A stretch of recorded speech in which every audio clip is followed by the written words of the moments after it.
Good evening and welcome to the East Gippsland Shire Council meeting of Tuesday the 19th of May 2026. Council meetings are live streamed, recorded and published via webcasting. These recordings are available for viewing by the public by following the link on Council's website. During the meeting, any members of the public who are addressing the Council will have their image and comments recorded. No other person has the right to record council meetings unless approval has been granted by the chair. If technical difficulties are experienced with live streaming during the meeting, we will adjourn until the issue is resolved. If issues can't be resolved, the meeting may be postponed to a later day or time. Council acknowledges the traditional owners and custodians of the lands and pays their deep respects to all First Nations peoples and communities with enduring cultural connections to East Gippsland, who have cared for and nurtured country for tens of thousands of years. We honour and celebrate the rich diversity, living cultures and ongoing contributions of all First Nations people who live, work, visit and play across East Gippsland. We also acknowledge the many First Nations communities who together continue to shape and contribute to the region we know as East Gippsland, the place where we as local government deliver services and support our community. In line with the Local Government Act, councillors are able to attend council meetings electronically or in person. When participating in a meeting electronically, a councillor can only be recorded as present when they confirm that the following criteria is met. 1, they can hear proceedings and can be heard by other members in attendance, and 2, they can see members in attendance and can be seen by other members. Councillor Allen, can you see and hear us? I can, Mayor. And can you confirm that you're participating from a private location suitable for confidential discussion if required? Yes, I am. Thank you. And Councillor Davis, can you see and hear us? Yes, Mayor, I can. And can you confirm that you're participating from a private location suitable for confidential discussion if required? Yes, Mayor, I am. Thank you. A suitable location. If a councillor participating online experiences technical difficulties, we may adjourn briefly to enable them to rejoin the meeting. Should they be unable to reconnect within 5 minutes, the meeting shall resume in their absence. Item 1.2 on the agenda is apologies, and there are none for tonight's meeting. We now move to item 1.3, declarations of conflict of interest. Councillors are reminded that the Local Government Act requires conflicts of interest to be disclosed in accordance with the procedures set out in the governance rules. This includes stating the following 3 points. Number 1, the item for which you have a conflict. Number 2, whether the conflict of interest is general or material. And number 3, an explanation of why the conflict exists. Are there any declarations of conflict for tonight's meeting? Councillor Crook? Yes, thank you, Mayor. I have a conflict of interest in item 1.7.1.1 and also in items 5.1.1. Thank you. And Ms Johnson. Thank you, Mayor. I also have a conflict with item 5.3.3. It is a general conflict of interest due to a family relationship with one of the contractors who responded to the tender. Thank you. Once we reach the relevant items, those with a conflict of interest must leave the meeting before the discussion can begin. You'll be invited back into the meeting once the item has been completed. 1.4 is the next agenda item, and it's confirmation of minutes. Councillors, the minutes have been sent to you, and I trust that you've had the opportunity to review them. Do I have a mover for those minutes to confirm? Thank you, Councillor Eastman, and a seconder. Thank you, Councillor Travascus. And Councillor Eastman, would you like to speak to the motion? No, thank you, Mayor. And Councillor Travascus? Okay. Is the motion opposed? No, I see none. Okay, I'll now put the motion to the vote. All those for? Thank you, councillors. The motion is carried. Item 1.6 is request for leave of absence. CEO, have we had any requests? No, Mayor, we've had no requests. Thank you. At this point in proceedings, I'd like to take a moment to acknowledge our special guests in the public gallery visiting this evening. We've got Ella, Zoe, Hayley, and I think it's, what's that, John? Elijah? Is that right? Did I say that right? Elsa? You'll tell me. From St Mary's, and John from Eagle Point. They're here tonight as part of their Rotary Junior Community Award program. This program is a broad program that encourages students to actively engage with their local community. In addition to attending a community meeting like this one, participants complete community service over a school term, take part in physical recreation, learn a new skill, and experience different aspects of community life as cultural, environmental, artistic, and commemorative events. The program is designed to help young people build confidence, understand their community works, and develop a sense of responsibility and civic awareness. Their attendance at tonight's council meeting contributes to that requirement and provides an opportunity to see local democracy in action. Your participation in this program is commendable, and we're delighted to have you observing our meeting tonight. To recognise your involvement and commitment to learning about your community, I'm pleased to present you with a council pin. So if you would like to come up the front.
There we go. We'll now move on to our open forum. Before we begin, I'd like to remind everyone that when making your address, you show courtesy and respect to the council, its staff, and the processes we follow. We also ask that you take direction from the chair whenever requested. During public questions, there will be no discussion or debate with attendees. Where a person is making a submission, councillors may ask questions of clarification only. As chair, I may need to stop a question or a submission if it's deemed inappropriate or not in line with Council's governance rules or the Mutual Respect Charter. Each person addressing Council is allocated a maximum of 5 minutes speaking time. Item 1.7.1 is petitions. Council has received a petition titled Save the Bairnsdale Outdoor Pool, and Councillor Crook, you've declared the conflict, so thank you.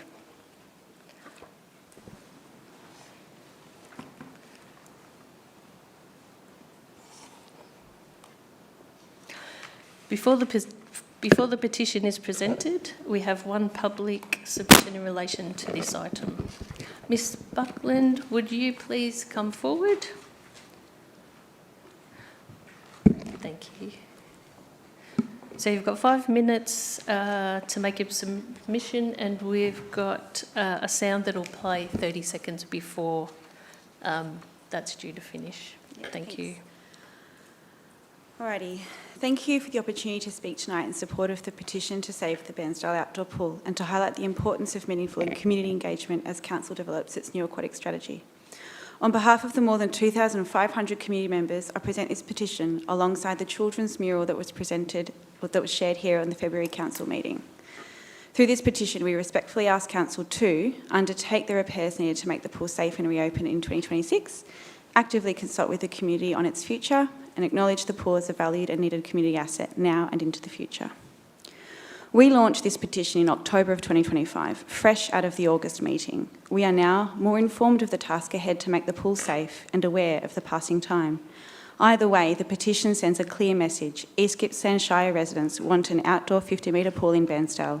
We understand the issue is no longer about reopening the existing pool. It is about rebuilding a 50-metre outdoor pool and ensuring access to a modern outdoor aquatic facility in Bairnsdale. I implore councillors to recognise strong community want for a 50-metre outdoor pool in Bairnsdale through the strong and consistent community feedback Council has already received, such as the more than 2,700 petition signatures, strong attendance and speakers at the Council meetings in August 25 and February 26, a public demonstration with over 100 people gathering in the rain in November, ongoing emails and submissions to Council, as well as feedback on Council's budget for 2026. Through the work of Save the Outdoor Pool, we have also reached out and had direct conversations with community members across the region from underrepresented groups such as children and families, Aboriginal community members and those with disabilities. This reflects sustained, genuine community interest, not a single moment of advocacy.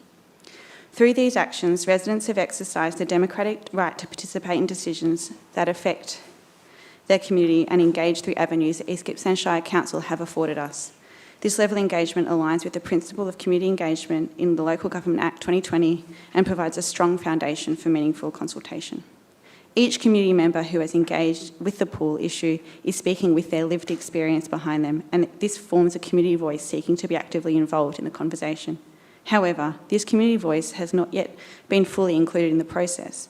While members of our group sought to participate in the project reference group for the aquatic strategy, conditions placed on that participation meant individuals were required to step back from public advocacy. This created a barrier to genuine community representation. The meeting agenda incorrectly states that members of our group are on the project reference group. We would welcome the opportunity to contribute constructively to the strategy while continuing to represent community views.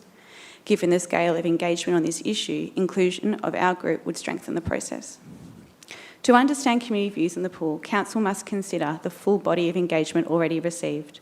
Limiting consultation to a survey alone will not reflect the breadth or depth of community sentiment, nor align with principles of meaningful engagement. Furthermore, confining community sentiment to survey responses will be doing a disservice to your community, especially where community members have been so vocal. The message from the community is clear and it has been consistent. People want access to an outdoor pool. They value it and they expect their voices to be heard and considered in decisions that shape their community. This isn't just about a facility, it's about trust in Council's processes, in its commitment to listen and in its willingness to act on what it hears. You have before you one of the most visible and sustained examples of community engagement in this municipality, and how you respond will shape how residents view participation in future decisions. We are asking you to listen, to include us, and to reflect this clear community voice in the aquatic strategy. Councillors, when being presented with a strategy and recommendation from officers, ask yourself, does this consider the public swell over the last 12 months, or has consideration been confined to a poorly conceived survey and reference group? Thank you.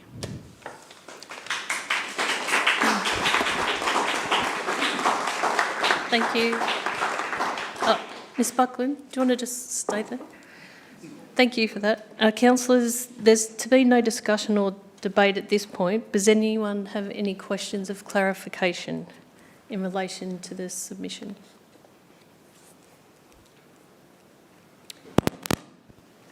Thank you. Councillor Buckley. Thank you for your speech, and I think it encapsulates the importance of community and their desire to have an outdoor pool. And I think my question to you is,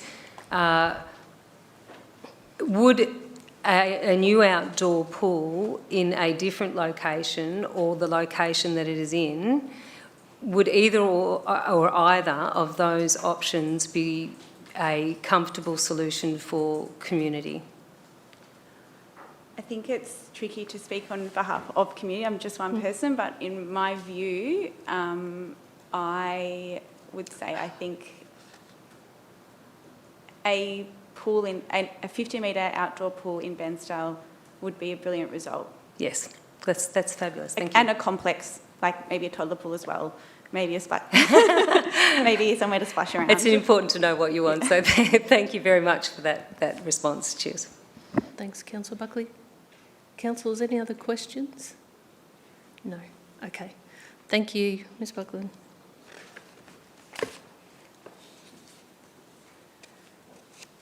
Ms Johnson, would you please present the petition? Thank you, Mayor, and thank you, Ms Buckland. So my role here tonight is to formally present the petition to the councillor group. So there is a report titled, obviously, Save the Bairnsdale Outdoor Pool, which was the petition submitted by Ms Stephanie Buckland and Ms Genevieve Wilkes, both of Bairnsdale. It was received on the 16th of April 2026, and just for completeness, I will read exactly what it said. We, the undersigned, hereby petition East Gippsland Shire Council to 1. Undertake the necessary repairs to make the Bairnsdale Outdoor Pool safe for staff and community to ensure it is ready to reopen in 2026. 2. Actively consult with the community on the development of any plans for the future of the Bairnsdale Outdoor Pool, including any decisions regarding redevelopment, refurbishment or changes to its operation. And 3. Acknowledge and affirm that the Bairnsdale Outdoor Pool is an important and valued community asset, one that is both needed and wanted by our community for the current and future generations. The petition has been received and presented in accordance with our governance rules 8.7, and there was a total of 2,592 signatures were received at the time of receipt, including both hard copy and online submissions. The recommendation before Council tonight is that you receive and note the petition lodged by Ms Stephanie Buckland and Ms Genevieve Wilkes, which I read just before. Consider the matters raised in the petition in conjunction with the officer report titled Bairnsdale Outdoor Pool Response to Council Resolution, which is included in tonight's agenda at item 5.1.1, and notes that the Chief Executive Officer will arrange for Council officers to formally write to the head practitioners, advising them of Council's resolution arising from the consideration of tonight's item 5.1.1. The report is hereby presented to you, Mayor. Thank you, Ms Johnson. Councillors, are there any questions of clarification regarding the contents of the report or the recommendation?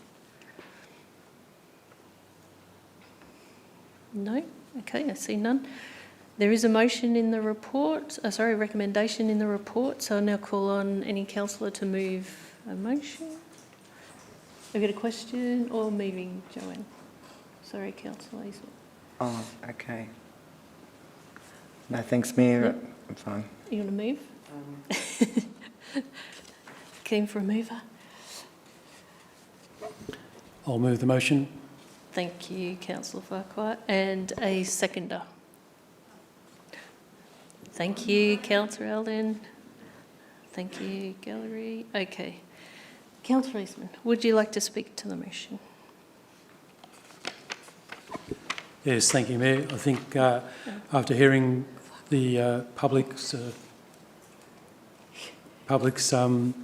outcry for a new pool, that we definitely move ahead on this project, please. Thank you. And Councillor Allen, would you like to speak to the motion? Thank you, Mayor. I'd like to thank the petitioners for the work that they've put into that petition, and I note that their support is for active consultation with the community over the aquatic strategy, and I welcome that acknowledgement. Thank you, Councillor Allen. Is the motion opposed, councillors? No? Okay. Does any other councillor wish to speak to the motion? Okay, I see none. I'll now put the motion to the vote. All those for? Thank you. The motion is carried.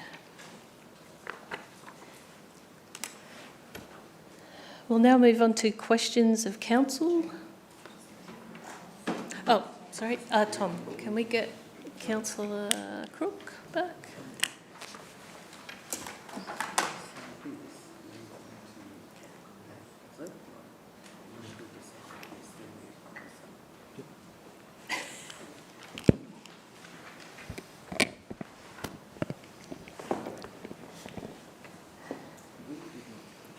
Okay. We'll now move on to questions of council. CEO, are there any questions for tonight's meeting? Thank you, Mayor. We have three questions this evening. All three are in the gallery, but one has asked that I read out their question. Okay. So perhaps we will start with that one. Yes. Thank you. So the first question is from Faye Carlin, and her question is to, I might ask the General Manager of Place and Community to come up to respond to her question. Her question is simply, when are we hiring environmental officers? Thanks for the question, and through you, Mayor. So we have recently hired environmental planner to work in the planning department, and we do also have other environmental officers that work across our organisation, some in the field and some, as I mentioned, from a planning perspective. Great. Thank you, Mr. Simpson.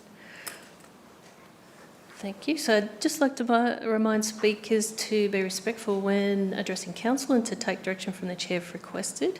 I'd now ask Ms Genevieve Wilkes to come forward with her question. Thank you. Thank you, Mayor. Community engagement has commenced for the East Gippsland Aquatic Strategy by way of a survey form. However, community members have been communicating with our council on this topic in many ways since August 2025. We request that council provide the developers of the strategy for their consideration and inclusion in the development of that strategy the following documents as evidence of community member views. This includes copies of council meeting video recordings where the future of the Bairnsdale Outdoor Pool was discussed. This in particular, 19th of August, 17th of February and today's meeting. Copies of correspondence received by council via the council email, phone records or letters about the future of the Bairnsdale Outdoor Pool since 2025, with permission sought for this sharing as appropriate. Copies of communication from the community as part of the 2026 budget consultation relevant to the future of the Bairnsdale Outdoor Pool. A copy of the mural completed by our children and presented to council on the 17th of February, and the petition that we've presented today. Thank you. And Mr Stevenson, would you please respond? Yeah, and thanks for the question, and through you, Mayor. So council meeting records are available on the council website and can be viewed at any time. So we'll make sure that the consultants are aware of this. Officers will also ensure that the consultants delivering the strategy are provided all documentation relevant to the project and will align the provision of documentation as closely as possible to what is requested, with consideration to relevant privacy legislation. But more generally, officers will ensure the consultants have the information they need and or request to produce a well-informed strategy. Thank you, Mr Stevenson. And thank you, Ms Wilkes. I'll now ask Ms Buckland to come forward and ask your question. I hope this is the same as what I did because I forgot to take a copy. So my first question is that council communications state that the project reference group informing the development of the aquatic strategy is representative of local East Gippsland Shire community. Does the project reference group include representation from key outdoor pool user groups, including parents with kids who are not yet at school age, people with disabilities, members of the Aboriginal community and outdoor backstabbers? Oh, I think it's that microphone. do you want me to ask again? No, that's better. Yeah. Yes. Yeah. Repeat the question? Can you start again, please? Yep. Okay. Council communications state that the project reference group informing the development of the aquatic strategy is representative of the local East Gippsland Shire community. Does the project reference group include representation from key outdoor pool user groups, including parents with kids who are not yet school age, people with disabilities, members of the Aboriginal community and outdoor lap swimmers? Thanks for the question, and through you, Mayor. So the project reference group was formed through an open expression of interest process. Officers aim to create a diverse group with representatives from key user groups, including local swimming clubs, schools, allied health services, non-swimming user groups, and indoor and outdoor pool users of our Bairnsdale, Orbost and Lakes Entrance facilities. While we acknowledge we had strong representation was achieved, we also acknowledge that not all parts of the community are represented, including people who choose not to access our sites. To address this, officers have worked with consultants and other agencies to help connect with more of the community. And we also would state that this work is ongoing and we are currently early stages of the consultation. Thank you, Mr Simpson. All right, thank you. My second question is, a survey to inform the aquatic strategy was released last week.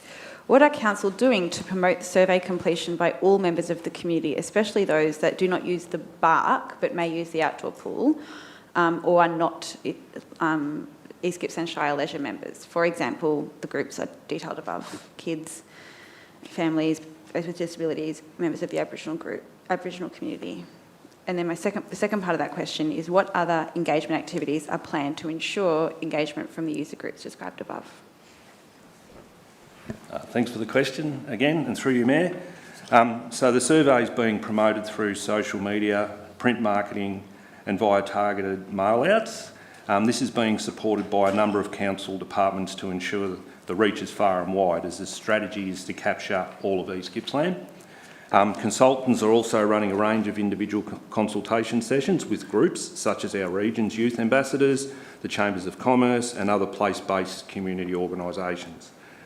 This work is still ongoing, but survey responses have already been strong, with the survey closing on the 29th of May 2026. It's in Council's and community's best interest to receive feedback from the broadest cross-section of the community possible. Thank you, Mr Stevenson, and thank you, Ms Buckland. Thanks. The next item on the agenda is 1.7.3, public submissions. We have 5 speakers attending tonight's meeting. Ms Buckland has already addressed Council earlier in the meeting. 2 speakers will be heard at items 5.1.1 and 5.1.2 and will be called upon when those items are considered. The 2 remaining speakers will now be heard. I'd just like to remind speakers to be respectful when addressing Council and to take direction from the Chair if requested. The first speaker is Ms Linda Reardon, who wishes to address Council on the Gippsland Lakes Shared Community Hub redevelopment proposal. Ms Reardon, would you like to come forward? And you've got 5 minutes to make your submission, and the 30 seconds buzzer will let you know. Thank you. Thank you. Good evening, Mayor Ashworth and councillors. My name is Linda Reardon. I am the president of the Kingfisher Dragon Boat Club based in Paynesville. Our club was launched in January 2023 and we have a current membership of 52. Many of our members were new residents to Paynesville, and in addition to enjoying the many benefits of our sport, the club provides opportunities for meeting people and becoming part of the community. Over the past 3.5 years, we have consistently been seeking accommodation solutions for club rooms and boat, trailer and equipment storage. At present, our boats are stored on their trailers in a public car park. Our equipment trailer is parked at a member's private address, whilst regatta equipment is kept at yet another member's home. We do not have club rooms, change rooms, ablution facilities or any other amenities. As can be appreciated, this arrangement is far from ideal. Whilst we have explored and discussed other accommodation and storage options with East Gippsland Shire Council, we have been prepared to make do with these temporary measures until a permanent solution which would provide us with the facilities we require was identified. We were therefore very excited to hear of the proposed Gippsland Lakes Shared Community Hub in Paynesville in January 2025. We envisaged that the multi-purpose facility would provide opportunities for membership growth and strengthen healthy living through positive community connections.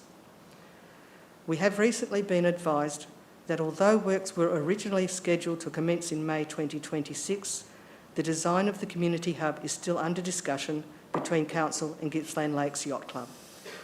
We have further been advised that an alternative option, that is, renovation of the existing facility, has been proposed in the event that Council and Gippsland Lakes Yacht Club are unable to reach a design agreement.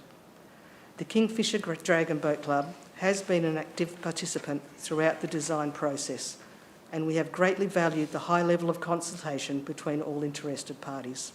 We are very pleased with the outcome, believing that the proposed design is well suited to the needs of our community and fit for its intended purpose. The Kingfisher Dragon Boat Club would therefore like to confirm their support for the new community hub. Additionally, given the alternate proposal put forward by Gippsland Lakes Yacht Club, we request clarification from Council on whether the community hub will in fact proceed as planned. In addition to providing much needed club amenities and storage, the improved foreshore infrastructure would help the Kingfisher Dragon Boat Club attract clubs from across Victoria and interstate for friendly competitions and regattas. Regional regattas typically draw 350 to 500 paddlers, along with supporters, delivering a significant boost to the local economy and the broader East Gippsland region. Given the current situation, we would appreciate your advice as a matter of priority to clarify the future direction of the redevelopment, particularly as we are mindful of the time constraints associated with the project's funding.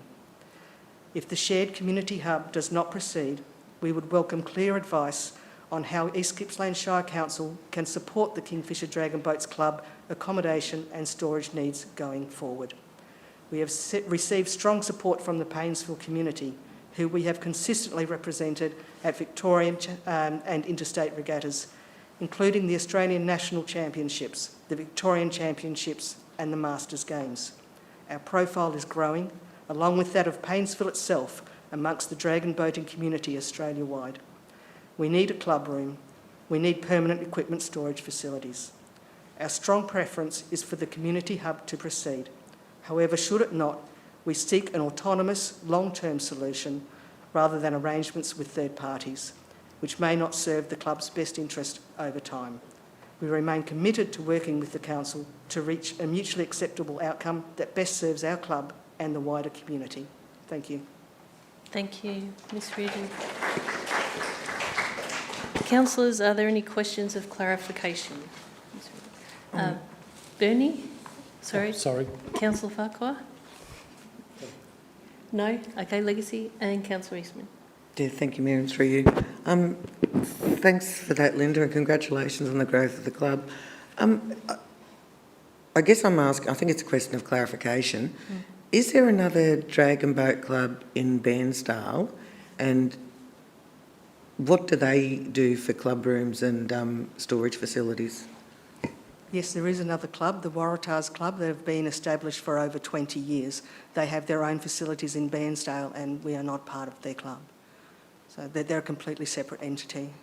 But I'm not privy to how their accommodation solutions came about, but they've been around for a long time. But they do have use of club rooms and storage close to Howard Park.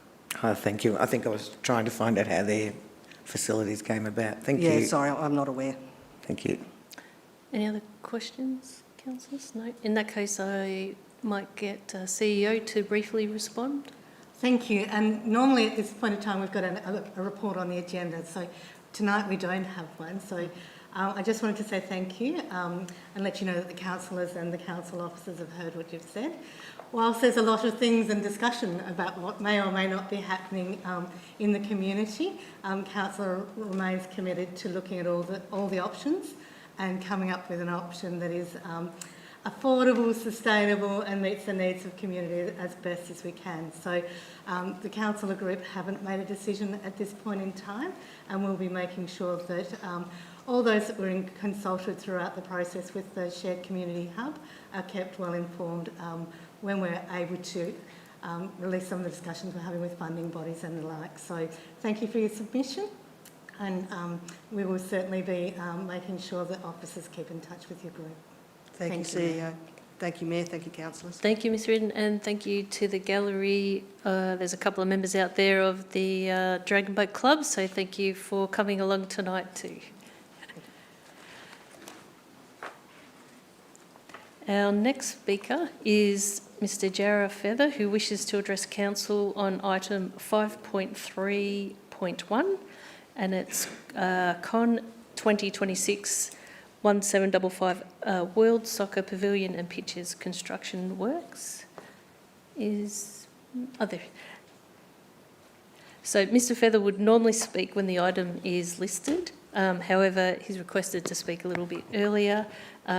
So you've got 5 minutes and a buzzer for the 30-second mark. Thank you, Mr Feather. Thank you, Mayor, councillors. Thank you for the opportunity to speak on behalf of East Gippsland United Football Club. I'm currently the treasurer at the club. Soccer continues to be one of the region's most rapidly expanding sports. As outlined in the council brief, our club now supports over 500 participants in the summer season and approximately 300 in winter. Unlike most team sports, we provide competitions year-round. Since returning to our pre-COVID numbers in 2024, we have experienced consistent annual growth of 10 to 15%, reflecting strong community demand and the increasing popularity of the world game across all age groups. Despite this growth, soccer being identified as the highest priority sport within the 2018 Bairnsdale Sporting Facility Plan, soccer remains the only major sporting code in East Gippsland without a permanent home. Our club has been operating out of 2 primary facilities for over a decade, with neither of them being fit for purpose. While council has made genuine efforts over recent years to keep these venues operational, they are deteriorating faster than they can realistically be maintained. This is particularly evident in the playing fields, which are critical to our sport and which we rely on so heavily. The condition is increasingly impacting player experience, safety and our ability to sustain growth. The World Soccer Pavilion and Pitches project has been progressing for close to a decade now. Throughout this period, the club has remained engaged, constructive and patient through design and redesign and shifting project timelines. We acknowledge the considerable work undertaken by council officers to manage these complexities, particularly considering the impact of COVID. However, it is important to recognise the impact of the prolonged design and environmental approval processes. The endangered grass species at the site was identified in 2019, and yet 7 years later, final approvals remain pending. While we fully respect the need for environmental due diligence, the duration and uncertainty of these processes have had a very real and compounding consequence for our club and the broader community. Over this period, the club has been forced to operate in a holding pattern, unable to plan with confidence, unable to invest in long-term facility improvements, and unable to provide the level of infrastructure that our members both expect and deserve. Volunteer fatigue has increased as committee members continue to manage the complexities of a multi-site model and no clear endpoint. Financial strain has also been ongoing, with minimal access to grants and funding due to the temporary nature of the situation. Club resources that could have been invested into the development have instead been directed toward maintaining temporary and inadequate arrangements. Most importantly, there has been a significant impact on our players. Many young people have now progressed through the entire junior sporting years without experience what it means to belong to a club with a true home.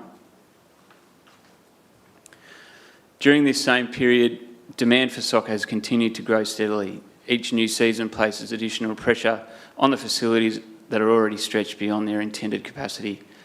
The longer this project is delayed, the greater the gap becomes between community demand and the infrastructure available to support it. This is why the need for a permanent home is not simply a future aspiration. It is critical to the sustainability of the club and the continued growth of sport in East Gippsland. Tonight we wish to express our position clearly and respectfully. East Gippsland United Football Club fully endorses the design as tendered. The pavilion layout, the dual pitch configuration and the inclusion of both synthetic and turf surfaces align with Football Victoria standards and meet the functional accessibility and community needs identified over the many years of planning. This project will strengthen participation, support volunteers, improve competition pathways and provide a long-awaited home for hundreds of families who contribute to the social and sporting fabric of East Gippsland. We also acknowledge that the recommendation before Council includes conditions relating to the outstanding environmental approvals. While we support this approach, we simply ask that once those approvals are secured, Council proceeds promptly so that construction can commence without further delay. On behalf of our members, volunteers and the broader soccer community, I respectfully urge councillors to adopt the recommendations, award the contract and position the project to begin as soon as possible as the final approvals are in place. Is that nearly the end, Mr. Feather? Yep. Thank you for your consideration and your continued support of soccer in East Gippsland. Thank you very much.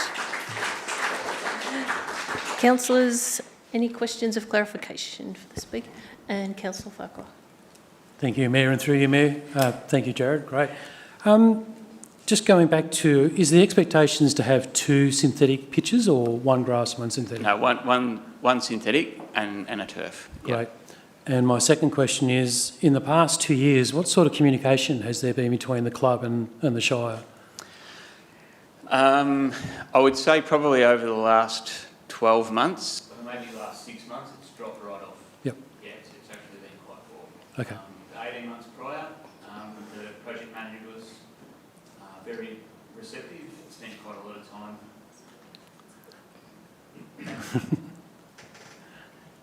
Yeah, so the current project manager has been quite good with us. Yep. Although, yeah, previously over the last 6 months, not so. Great. Thank you. Okay. Any other questions, councillors? No. Okay. Yep. Councillor Buckley?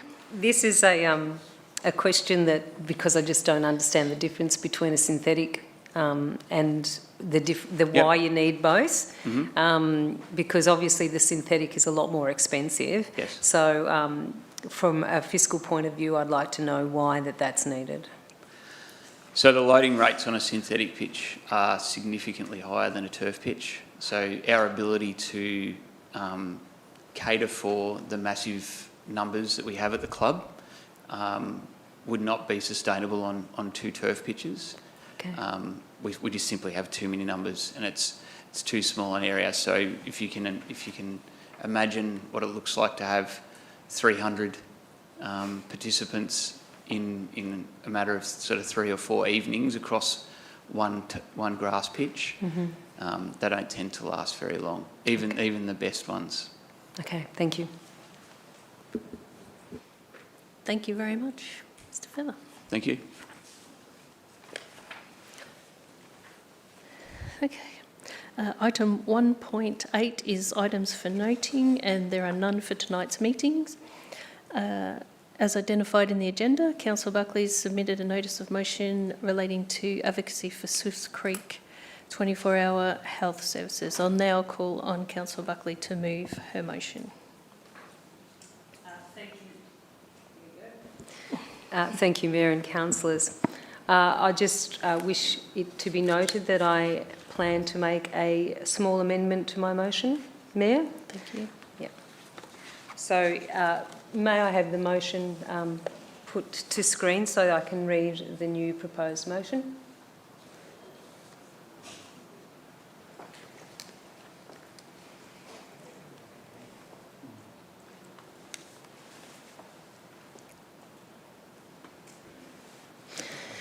Thank you. So that Council notes the serious concerns raised at the Swifts Creek stakeholder meeting and in other remote communities in our region regarding the sustainability of 24-hour nursing services, B, insufficient funding relative to weekend and peak population demand, C, emergency response capacity and workforce pressures, and D, the absence of local home care, palliative care and ageing in place support.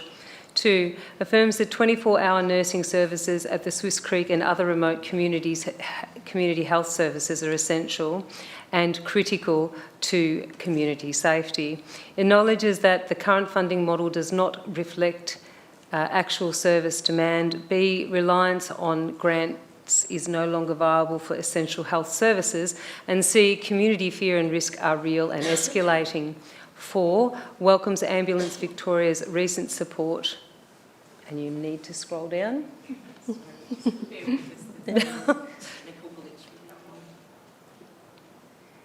So, okay, yep. Welcomes, so we're up to 4. Welcomes Ambulance Victoria's recent support and recognition of the pressures faced at the Swiss Creek catchment. 5, calls on the Victorian Minister for Health to A, guarantee and recurrently funded 24 nursing services at Swiss Creek. B, reform the funding model to reflect real population and risk. C, provide additional paramedic resources. D, fund essential infrastructure upgrades. And E, support home care, palliative care, ageing at home and other required services for remote communities in East Gippsland. 6, requests a formal written response from the Minister for Health outlining decisions, funding commitments and implementation timeframes. And 7, authorises the Mayor or Deputy Mayor and CEO to A, write formally to the Minister for Health and local members of Parliament. B, engage in coordinated advocacy with health services, Ambulance Victoria and community representatives. And C, report back to Council on progress. Thank you, Councillor Buckley. Do we have a seconder for the motion? That's very quick. Thank you, Councillor Crook. Thank you, Councillor Crook. Councillor Buckley, speak to the motion. Thank you, Mayor. So, councillors, this evening before you is a motion that I think that we can all get behind.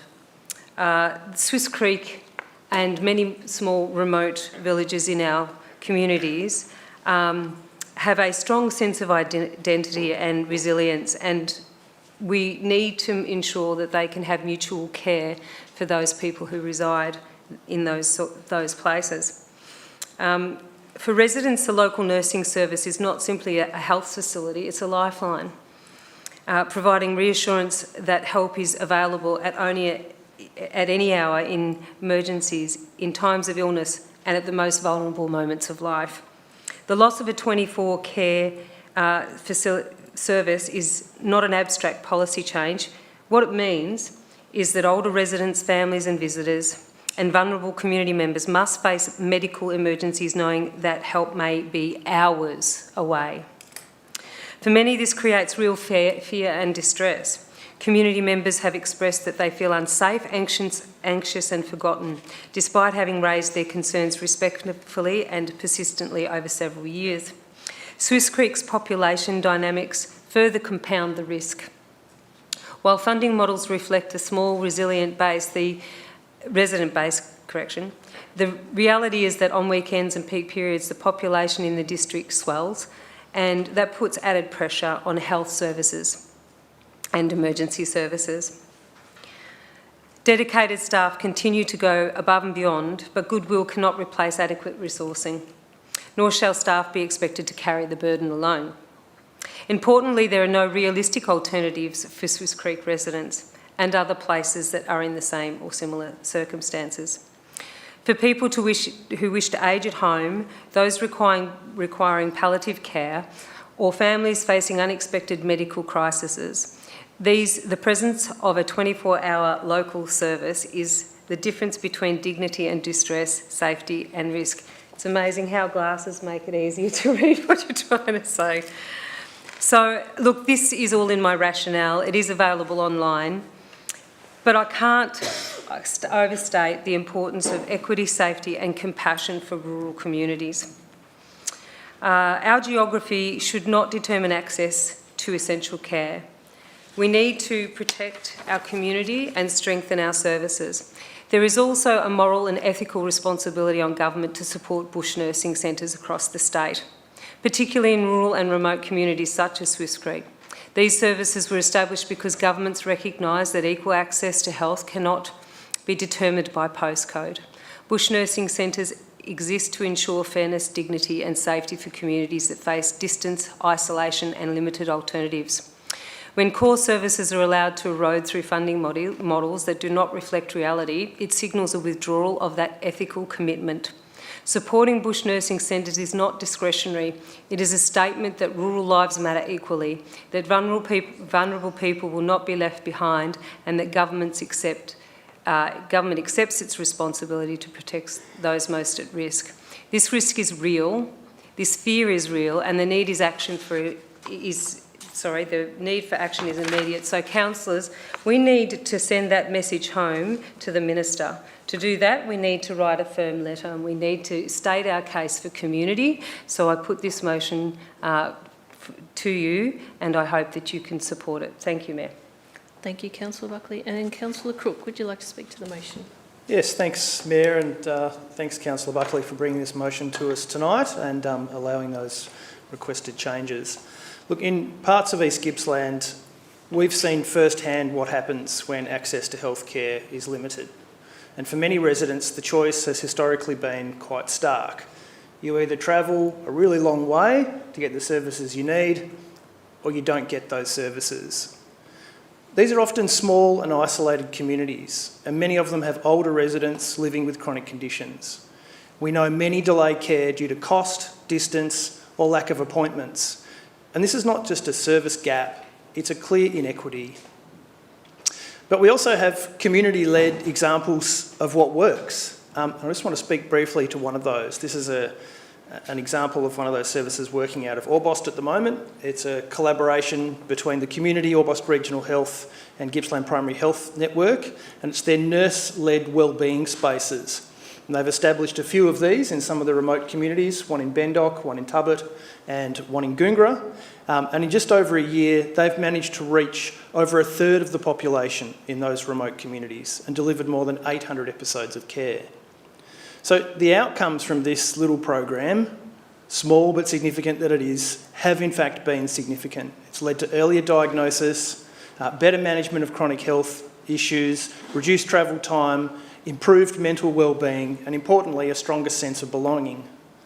This model really shows us that remote healthcare is not just about buildings or technology, it's about trust, relationships, and consistent local presence. It's about meeting people where they are. I think if we're serious about equity and about keeping our community strong and about supporting people to age and live well in place, then remote healthcare services like the Bush Nurse service that we've seen its funding cut recently in Swifts Creek. I also understand that's the situation for Buchan. But it's also the case for many of our remote community health services. So if we're serious about supporting our communities, we need those remote health services to stay in place. And given that health funding is really a state government responsibility, the federal government has some responsibilities in that area too, it's really the case that all levels of government need to work together to ensure that our communities have the services that they need. The motion before you this evening, councillors, will help in that endeavour, send a strong message to the state government that we are willing to work with them and all levels of government to ensure that our communities have the services that they need. And that's because these services are not a luxury, they're a lifeline. Mm-hmm. Thank you. Yeah. Thank you, Councillor Crook. Councillors, is the motion opposed? No? Does any other councillor wish to speak to the motion? No? Okay. Councillor White. Councillor White. Thank you, Mayor. Yes, I totally agree with both Councillor Buckley and Councillor Crook. And I look at this as, and one of the specific things that was said was about ageing at home, and the fact that we also have a quickly ageing community. And I just look at this as something that should be pushed and not give up on, because these people are residents of our shire, many of them ratepayers, and most of them have been taxpayers. As they're ageing, they have done that all their life, and now I think it's only fair that government supports these bush nursing centres to make sure these people age with dignity and at home, or whatever their wish may be. Thank you. Thank you, Councillor White. Councillors? Councillor Eastman. Thank you. Thank you, Mayor, and through you. Yes, I'd like to support Councillor Buckley's motion and agree with Councillors White and Councillor Crook the importance of these services, and we found that particularly so during the 2019-2020 bushfires, when these services played critical roles for the community. And it is really hard to imagine what would have happened to those communities if those health workers had not been present, because so many other agencies weren't there for them at the time. So we need to have them there 24/7 for our communities, in good times and in bad. So thank you, Councillor Buckley, for the motion. Thank you, Councillor Eastman. Okay, councillors, I'll now put the motion to the vote. All those for? Thank you, councillors. The motion is carried. Item 3 is deferred business, and again, we have none. Item 4 is councillor delegate reports. Councillors, I'd encourage you to submit your written reports for inclusion in the minutes. We'll now move on to officers' reports. The first report is item 5.1, and I'll ask Tom to leave. Thank you. Councillor Crook. 5.1.1, the Bairnsdale Outdoor Pool response to councillor resolution. Before the report is presented, we have one public submission in relation to this item. So I'd like to just remind speakers to be respectful when addressing council and to take direction from the chair if requested. Ms Wilkes, please come forward. So you've got 5 minutes and the 30-second beeper, so thank you. Thank you, Mayor and councillors, and thanks for the opportunity to speak in support of the petition submitted today and in response to the report that's been summarised in the council agenda item today. The report, as summarised in that agenda, estimates that the cost remediation of the outdoor pool at more than $5.3 million and for a 10-year life extension. It's a sobering document for the community, particularly for residents who feel that the Bairnsdale Outdoor Pool has not received adequate investment or maintenance over the past decade and longer. It's important to remember that the 2016 decision to adopt the East Gippsland Aquatic Strategy did not include a formal decision to cease investment in the outdoor pool. The formal resolution was that future investment decisions would follow usual budgetary processes. The adopted strategy included 2 key actions in relation to the outdoor pool. 1, to operate the pool for as long as functionally possible, with options for a future outdoor pool to be considered before closure, and to develop an updated East Gippsland Shire Aquatic Strategy by December 2019. On both fronts, we're now significantly behind. The key community question of what a future outdoor pool could look like should have been explored years ago before the current facility has come to the end of its life.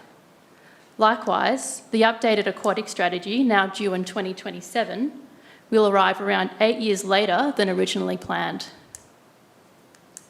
I acknowledge that many current councillors here today were not part of past councils where these decisions and delays and lack of action occurred. However, this context helps explain why the community response to the sudden closure of our pool has been so strong.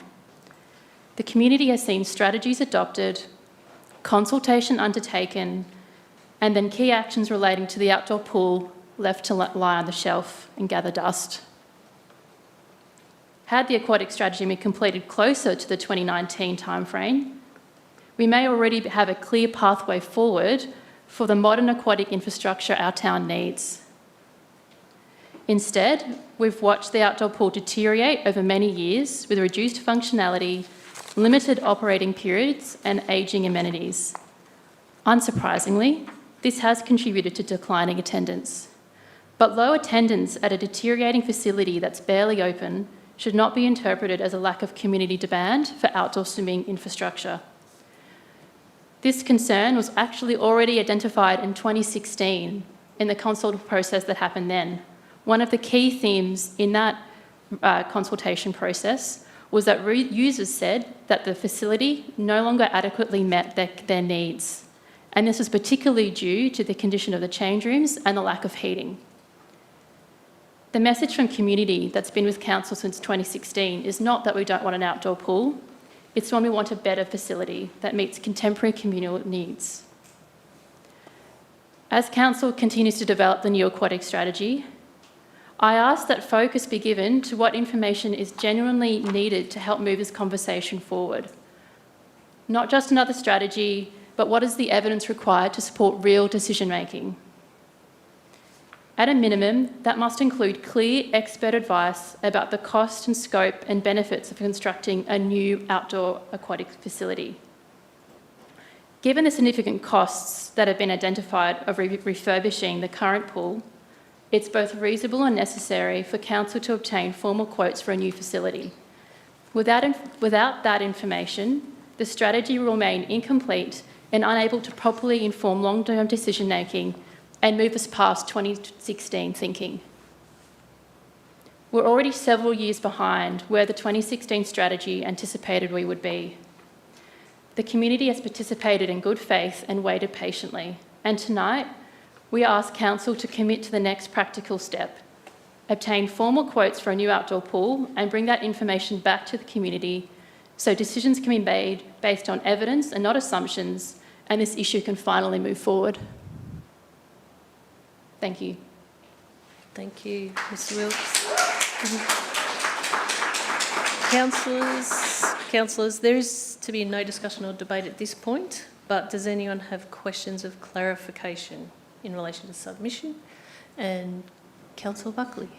Oh, that's a legacy. Legacy, okay. Councillor Eastman. Thank you, Mayor, and through you, and thank you, Ms Wilkes. What's your biggest fear about the pool? That we'll spend 2 years doing a strategy that won't lead to any change, and that we won't have a pool for our kids who were born this year before they reach age 5. Thank you. Thank you. Okay, Mr Stevenson, would you please present? Do I stay here or do I go back to? Okay. Yeah, no, you can go, yeah, if you take your seat. Thank you. Mr Stevenson, would you please present your report? Thank you, Mayor, and through you, Mayor. Councillors, before you is a report titled Bairnsdale Outdoor Pool Response to Council Resolution. This report is to provide Council with the independent safety inspection of the Bairnsdale Outdoor Pool at 49 Turnbull Street, Bairnsdale, and responds to the requirements of the Council resolution from the Council meeting on the 19th of August 2025.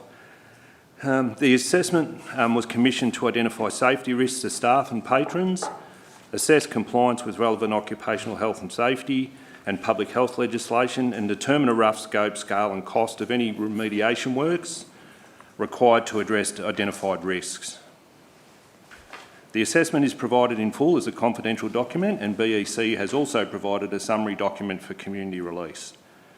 The report tonight also addresses the petition received at item 1.7.1 of tonight's agenda, with a recommendation it will be responded to via correspondence with the head petitioner.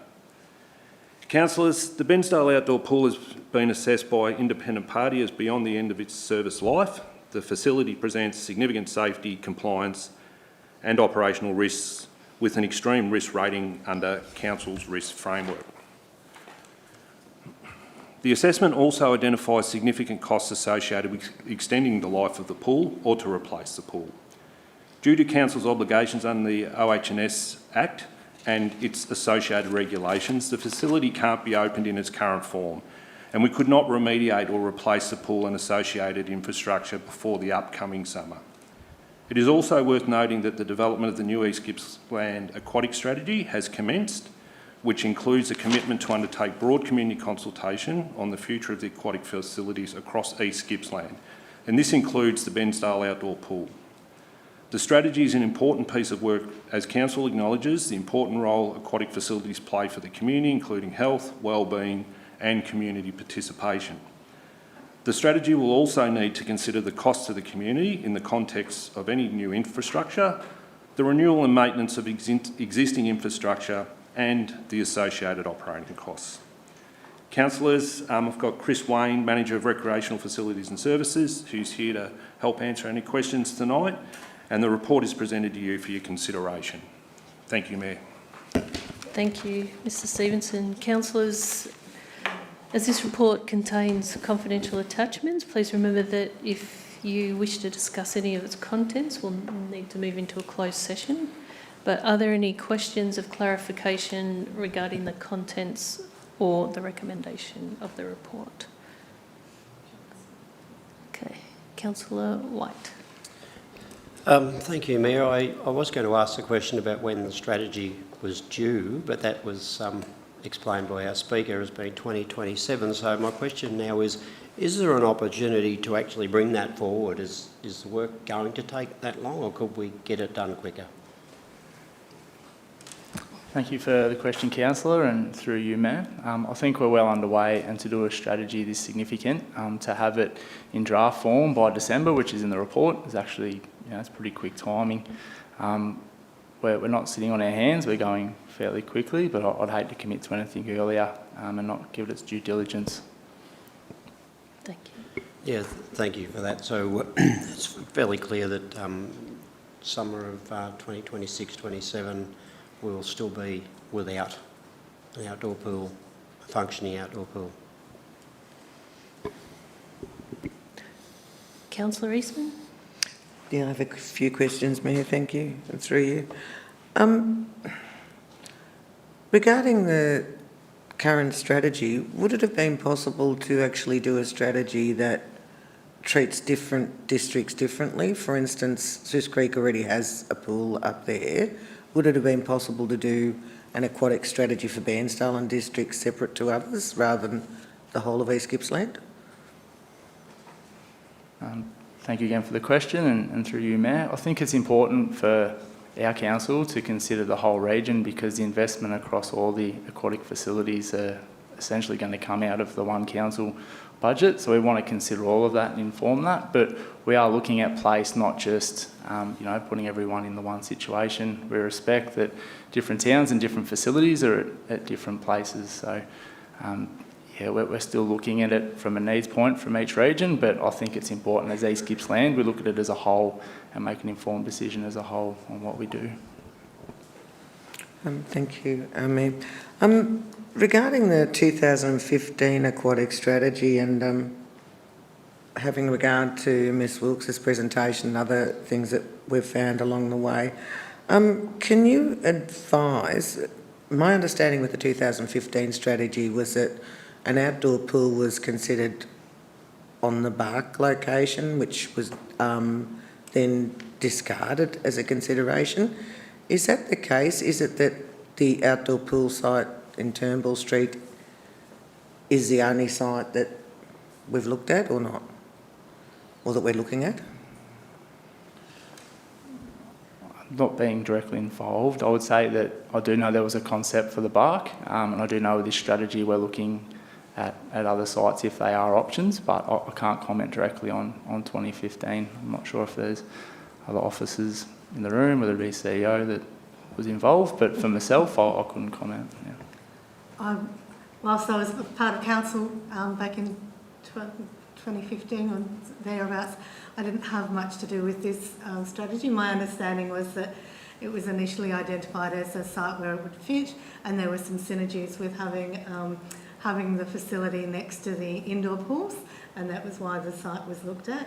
I presume early on in those investigations there would have to be other work that was undertaken looking at other sites, but we would need to take that on notice to give you a full and complete answer, I believe.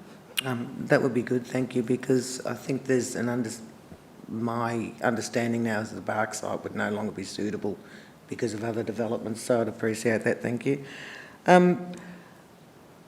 The Beck report, there's been talk before about the geotech report from the outdoor pool.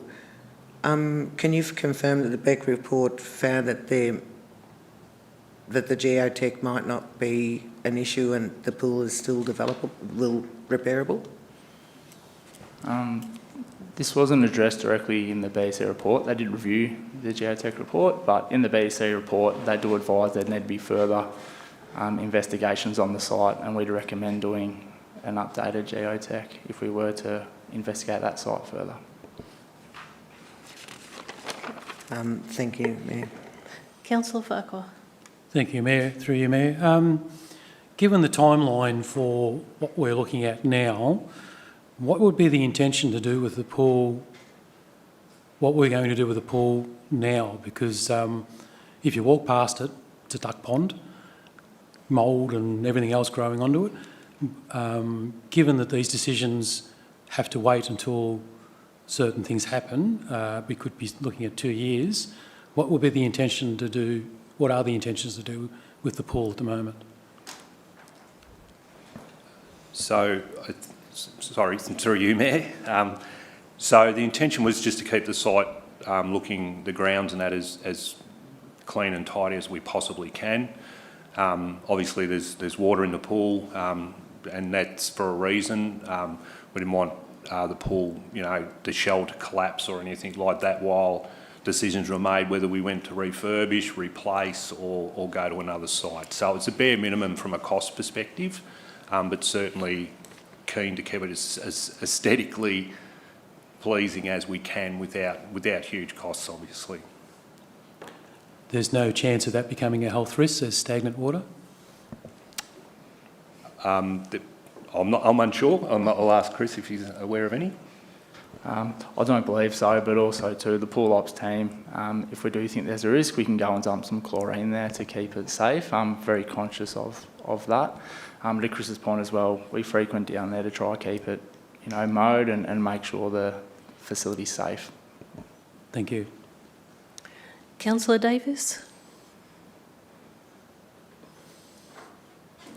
Thanks, through you, Mayor. Chris, I know at the meeting last year and subsequent talks, we discussed the difficulties of future funding for an outdoor pool, specifically in its location now. We were informed back then that it would be a lot easier to get funding for a new pool up at the Breck Centre site, just as it's a precinct. Can you just confirm that was what was told to us back then?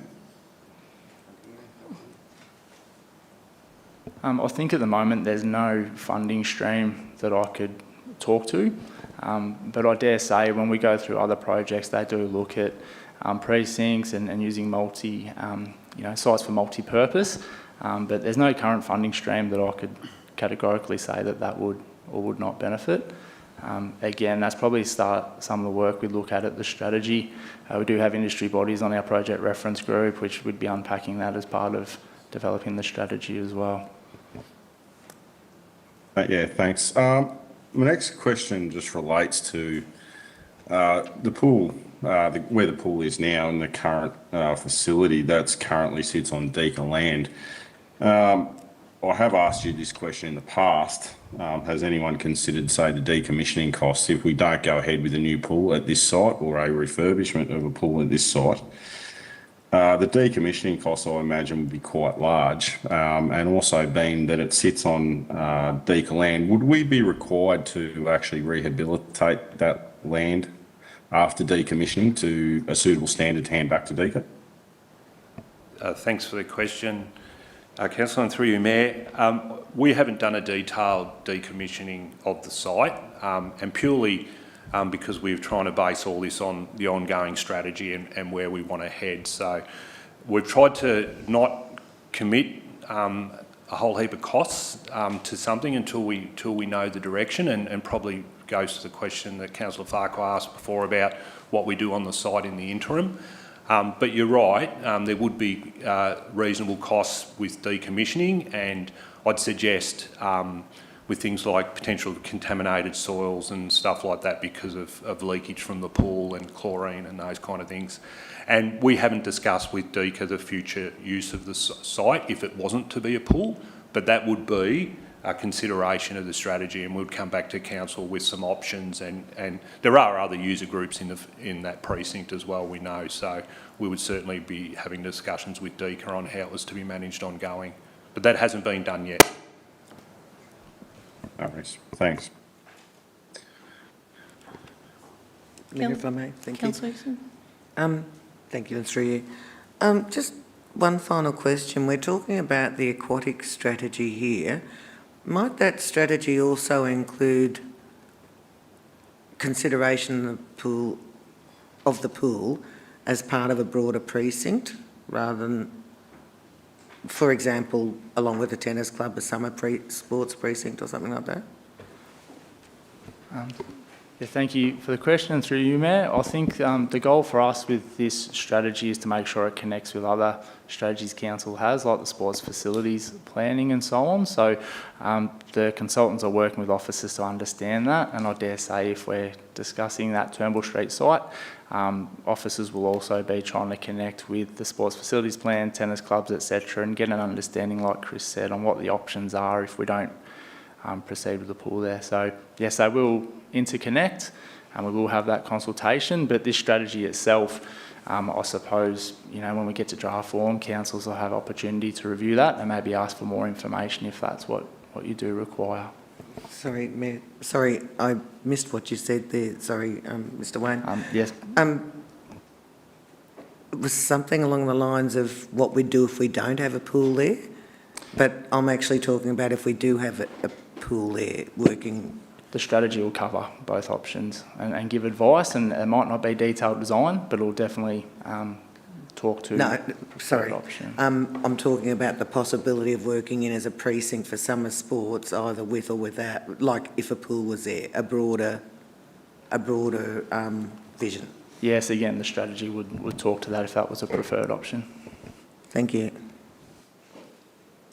Okay. Question? Another question? Okay, no question. Okay. Councillors, there is a recommendation in the report, so I'll now call on any councillor to move a motion. Thank you, Mayor. I'd like to raise an alternative motion. Quick.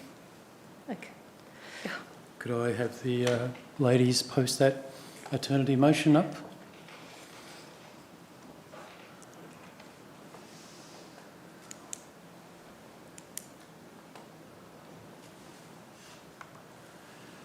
Thank you. Through you, Mayor. I'd like to move this motion. Notes the finding of the Bairnsdale Aquatic Condition and Safety Assessment, Bairnsdale Swimming Pool Report, provided at confidential attachment 1.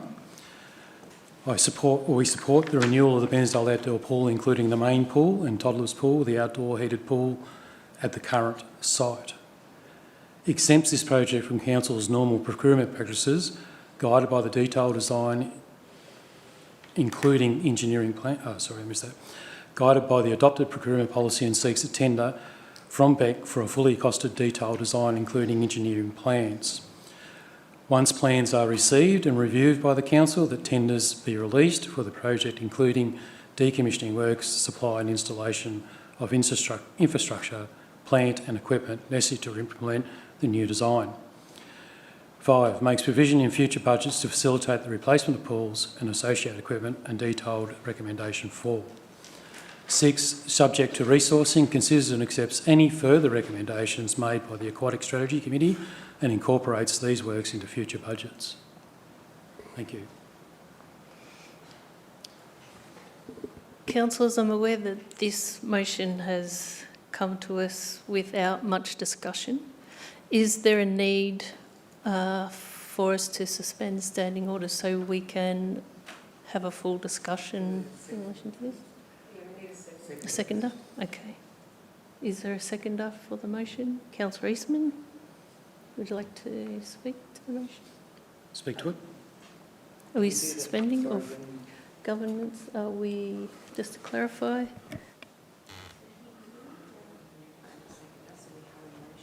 Yep.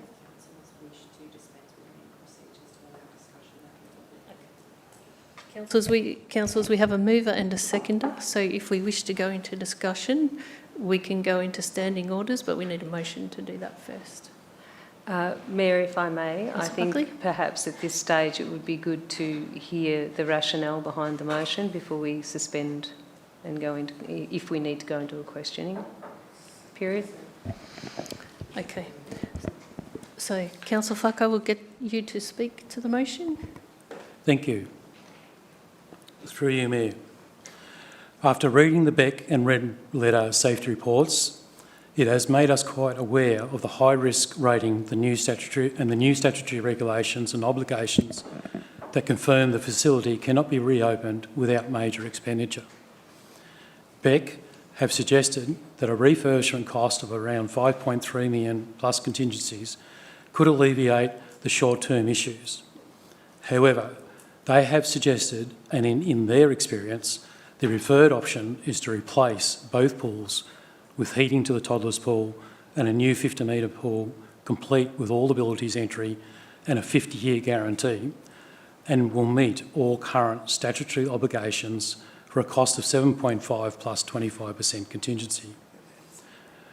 While we have established a new aquatic strategy committee to provide recommendations to new strategies to guide the Shire over the coming years, the decision for a new pool has been debated for the past 13 years.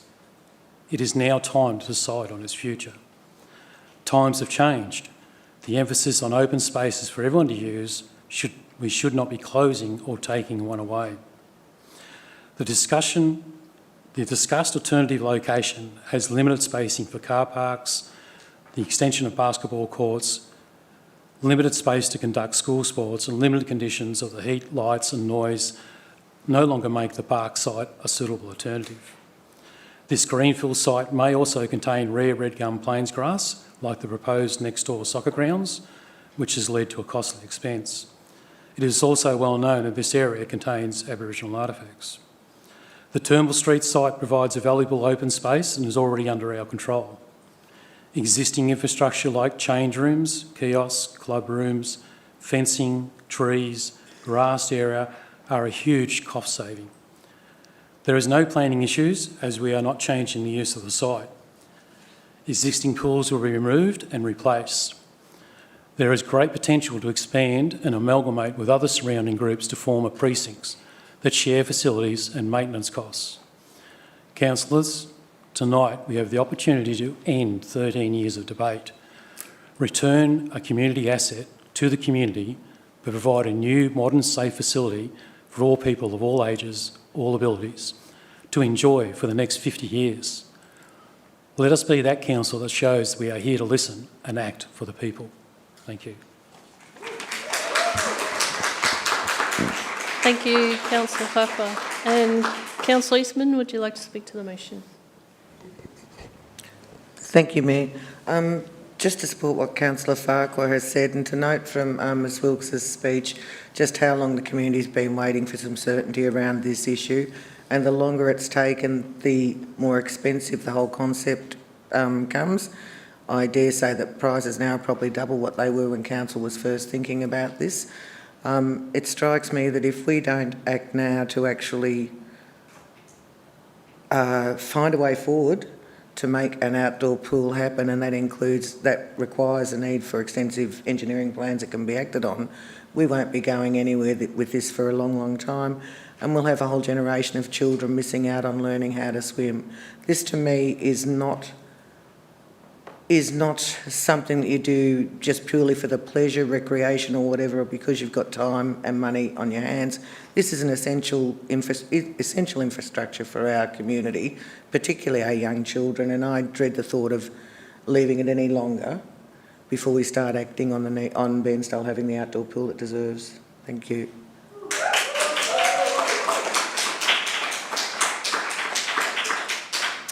Mayor? Councillors, is the motion... If I may, I'd like to suggest that we go to suspend the standing orders, please. Okay. So the motion is that standing orders be suspended to enable full discussion or clarification to take place in relation to Councillor Farquhar's motion. Can I have a mover? Thank you, Councillor Buckley. Can I have a seconder? Do you have a seconder? Councillor White. Okay, I'll now put the motion to the vote. All those for? So that's all. Okay. Have we got any hands up? Nope. Can I see? Just Councillor Allen and Councillor Davis. Davis. If you are voting, I just ask that your hands up nice and high so we can see you. Okay, Nope. thank Okay. you. So it's the mayor's vote. Four. It's all those against. I've got 4. Okay. Yep, it looks like the chair has the vote. I'm going to take this to standing orders because I want a discussion and to ask some questions, if councillors would like to ask some questions. So let's move into our standing orders. Thank you. So if I may, Mayor, perhaps just because we've got a full gallery, what this means is once we have gone into debate, questions can't be asked of officers or of each other. So all this is doing means that the councillors can now ask additional questions around this motion. So there's no need to leave or do anything like that. It's just so that the councillors can ask some additional questions. Thank you. Thank you, CEO. Councillor Buckley, questions? Yes, Mayor, may I have the motion put on the large screen, please? Thank you. Yeah, look, thank you, councillors. My question, once we get it up onto the screen, I want to make it relevant to the motion. Thank you. So my question to the officers is in regards to a governance question. To exempt the project from councillors' normal procurement practices guided by adopted procurement policy, will that put our council in a position that may put us as you know, in a risk position, as because normally our procurement policy is really clear that it protects process and it protects our procurement processes. So to exempt it, does that put council at risk, and would it put us at risk of, you know, having a monitor come along and observe what we do in our general business?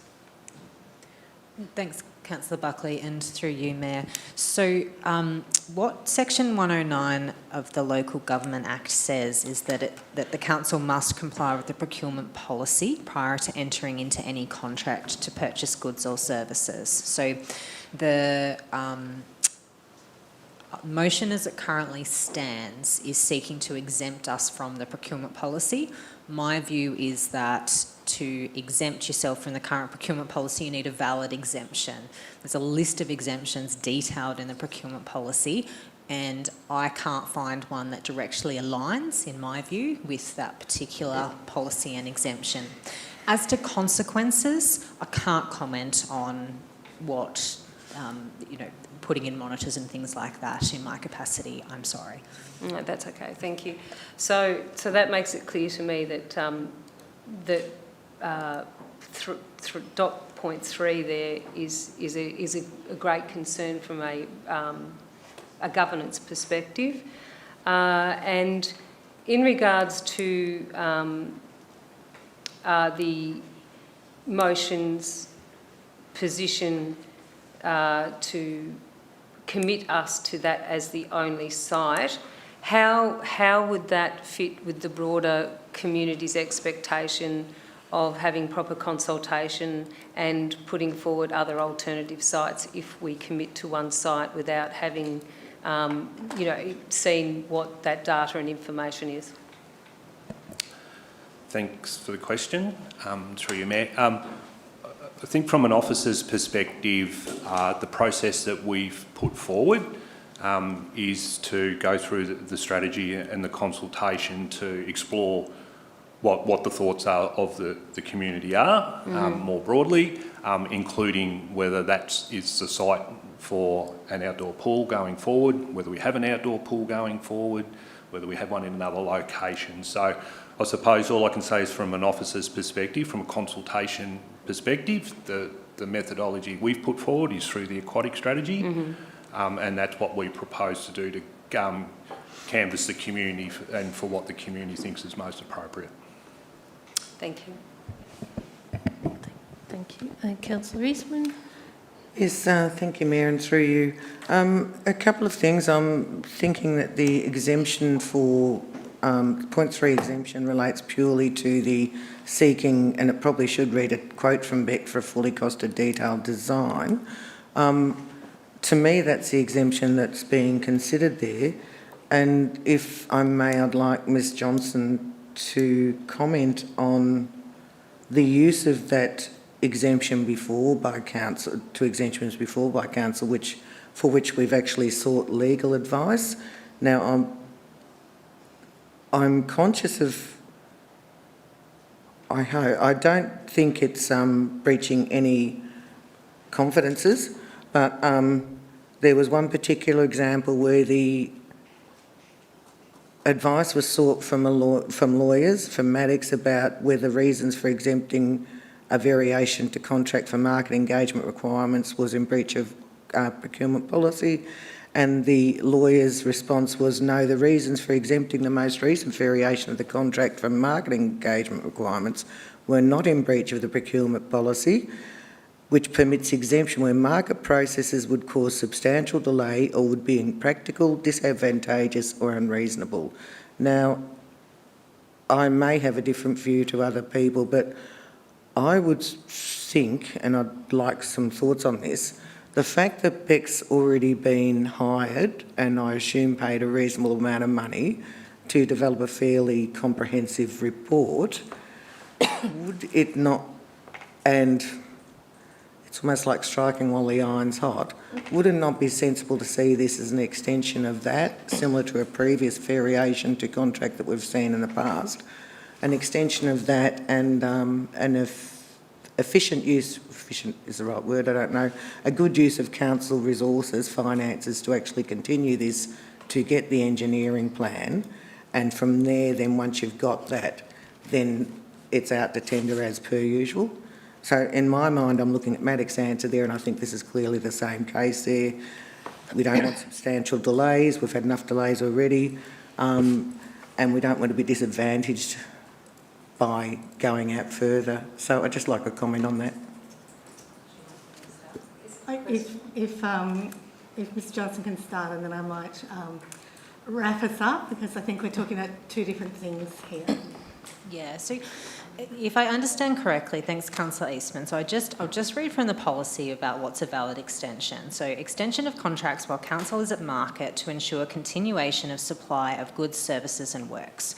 Allows council to extend an existing contract where the procurement process to replace the contract has commenced and where the tender process or negotiations will take or are taking longer than expected. This exemption may be used when the establishment of an interim short-term arrangement with an alternate supplier is considered not to be in the public interest, as it may be cost prohibitive and or present a risk in the delivery of critical public services to the municipality. So in my mind, the difference here is that we don't have a contract in place at the moment to be doing the works. We went to market with a very specific scope, and that was around the safety assessment and estimated pricing, but it wasn't around a build and replace of the outdoor pool. So that's the difference, which is where my view is that the procurement policy would, in a best practice sense and under the Act, would ask us to go to market and seek quotes for doing the works, if that was council's direction. So that's the difference. Through you, Mayor. So, May I just clarify that we are asking for the plans and the engineering so that to enable us to go to tender. We're not asking for a design, construct, pricing. We're asking for, is that what I've said? Is that how that comes across, or does that come across as we've asked for a total tender?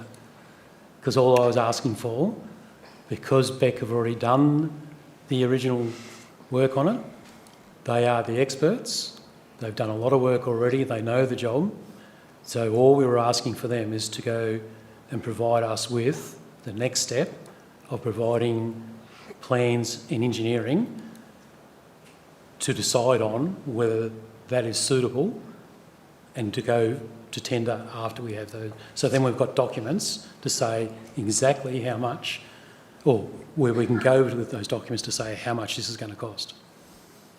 Is that how you see it, or have I not quite been clear enough? Thanks, Councillor You go, Farquhar. and then I might, Mayor, if that's okay, I might respond as well. Yeah, I think there's definitely two different perspectives, and I suppose I'm just putting forward my view with the procurement policy in mind.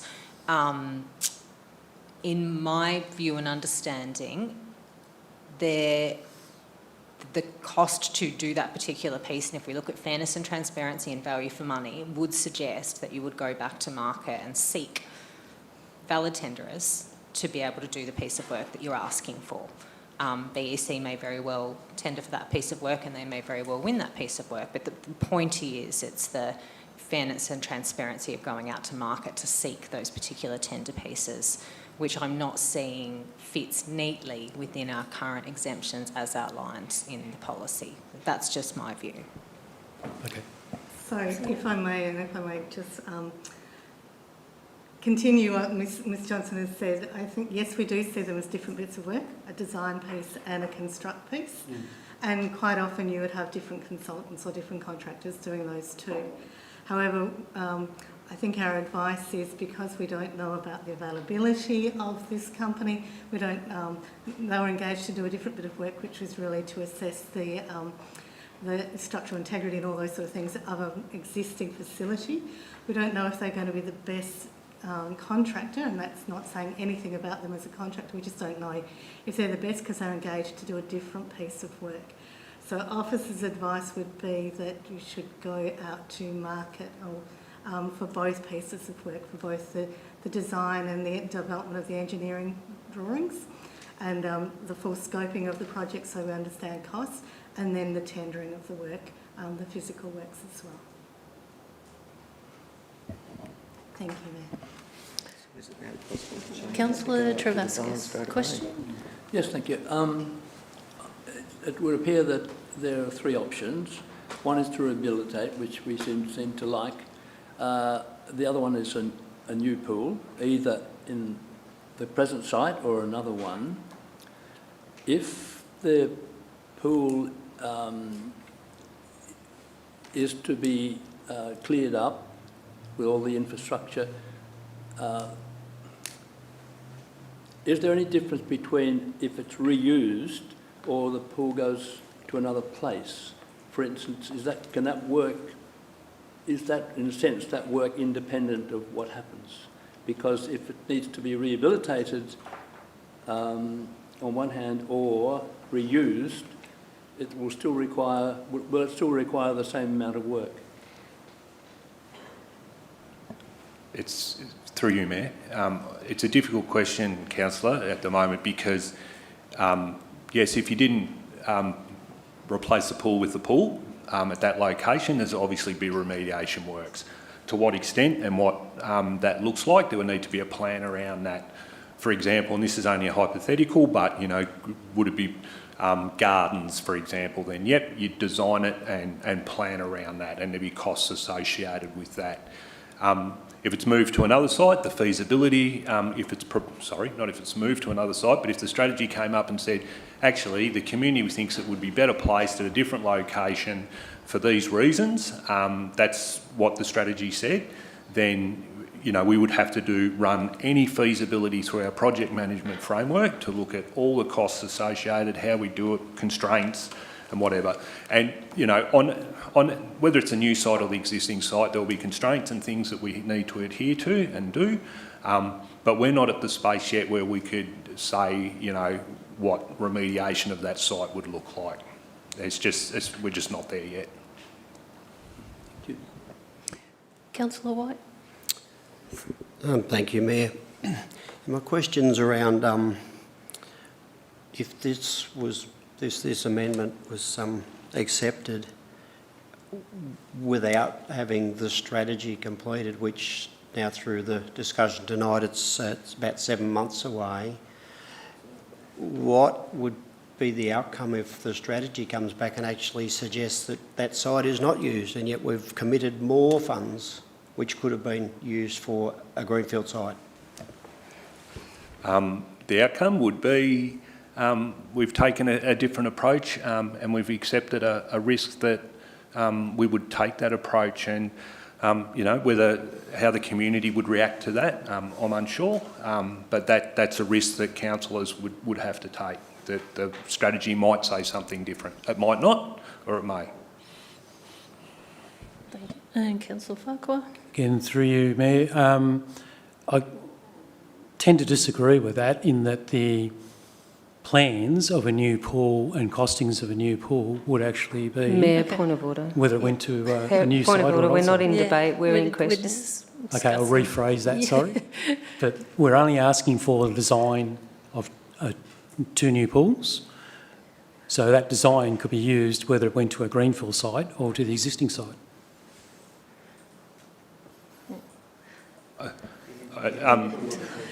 Yeah. Do you want me to answer or not? I mean, that's okay. I mean, I think designs, from my perspective and background, the designs are quite site-specific because of the constraints of the sites and the specific needs. So, yeah, there'll be a lot of it that's consistent, but I'm pretty sure there'll be a lot of, depending on the site, the other infrastructure in place, existing infrastructure that need to be moved, all those sorts of things. I think there would be complexities and differences. Councillor Buckley? Move a motion, Mayor, to cease standing orders. Yep, so we can go, if there's no more questions, we can go back into resumption of standing orders. So, councillors, I need a motion to go? Yes.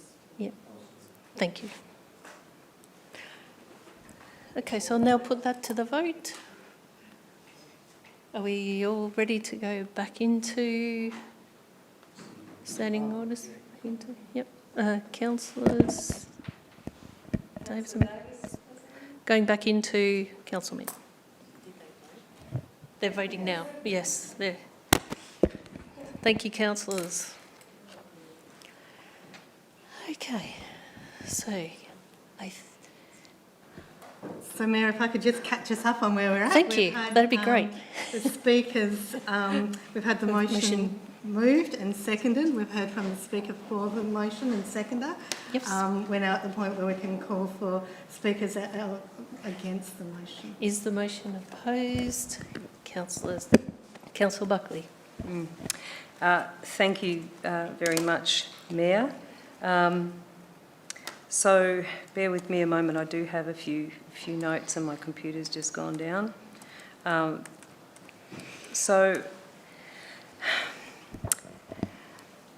Firstly, I just want to address the audience that are here tonight, and I have a deep appreciation for the passion and commitment that our community has shown regarding the future of the Bairnsdale Outdoor Pool. The voices we have heard through submissions, conversations and public forums reflect a community that cares deeply about its assets, its well-being and its future. Let me be clear. We're all united by a common goal, and that goal is we all want to see a new outdoor pool for Bairnsdale. I certainly do. I grew up in that outdoor pool and I've got a lot of fond memories of it. I even remember bumping my head on the old slide that we had that, it was a pretty cool slide. But anyway, that unites us, and I believe that that we need and we want a facility that is safe, accessible and a source of pride for our generations to come. The officer's recommendation is not a rejection of that vision. It is a step towards it. It's grounded in the realities and responsibilities of good governance. I understand the frustration and impatience that can come with the process. But process is not a barrier. It is our safeguard. It ensures that when we invest in a critical community asset like a pool, we do so with transparency, with fairness and with the best interests of all residents in mind. The officer's recommendation is built on a careful assessment of the pool's condition, its safety reports and the need for a sustainable outcome. And it recognises the importance of a community input and the need to balance aspirations with responsibility. So I ask councillors not to vote for this amendment because it puts us in a position that we have not adhered to our council's expectation of good governance, although I commend Councillor Farquhar's position on this. He's passionate and he has his own belief in how this should proceed. But as a councillor who has sat around this table for many years, I understand the responsibilities to good governance. And I can't support his motion because it doesn't support what we should do in the process and the way that we should do it. So I would like to ask councillors not to support the amended motion and support the officer's recommendation, and that we walk through this process as quickly as we possibly can to get a good outcome. That may mean building a new pool at the site that it is at the moment, or it may mean building an outdoor pool somewhere else. But what it will mean is that we do it in the right and responsible manner. So I ask councillors not to support the amendment, not because Bernie's heart's not in the... Sorry, Councillor Farquhar and Councillor Eastman's heart is in the right place for the community. But if we support the amendment, we are not supporting good governance, and we must do that, in my view. So let's move forward for unity, compassion and a shared commitment to the best possible outcome for Bairnsdale, but let's do it in the right way and in the right order. Thank you, councillors. Thank you, Councillor Buckley. Would anyone like to speak for the motion?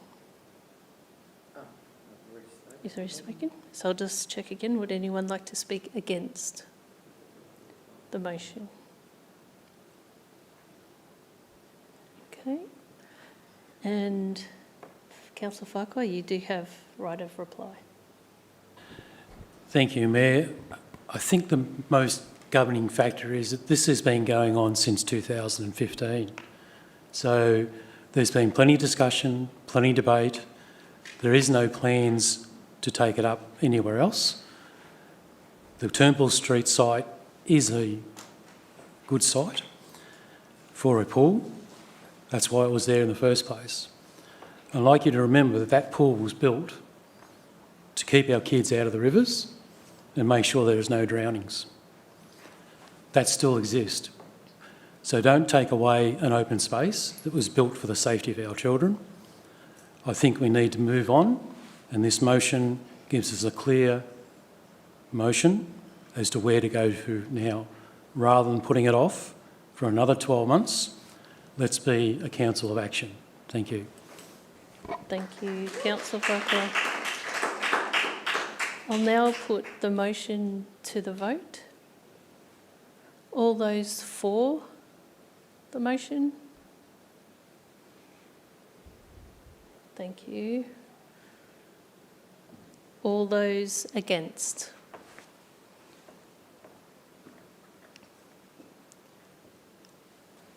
The motion is lost.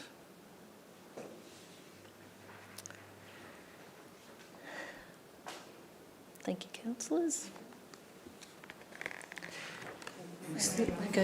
We'll go back to the original. We do. Thank you. I was just having a little breather. Councillors, there is a recommendation in the reports, so I'll call for a mover for the motion. Councillor Buckley. Thank you. And a seconder. Thank you, Councillor White. And would you like to speak to the motion, Councillor Buckley? Mayor, thank you very much. Thank you, councillors.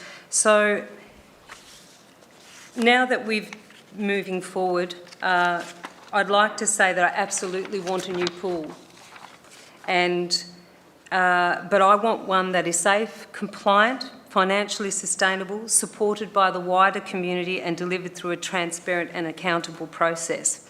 After 13 years, the community just doesn't deserve a decision.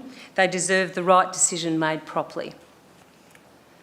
And we cannot allow urgency to override governance, and I think that that's been shown tonight with particularly because the risks are high. So my position is clear. supporting and delivering a new pool for our community. And I will do this by supporting this motion that ensures that we have governance transparency, and we will continue to develop the community's trust, and we'll do that through engaging the wider community to get the right decision that we can all support. Thank you, councillors. Thank you, Councillor Buckley. And Councillor White.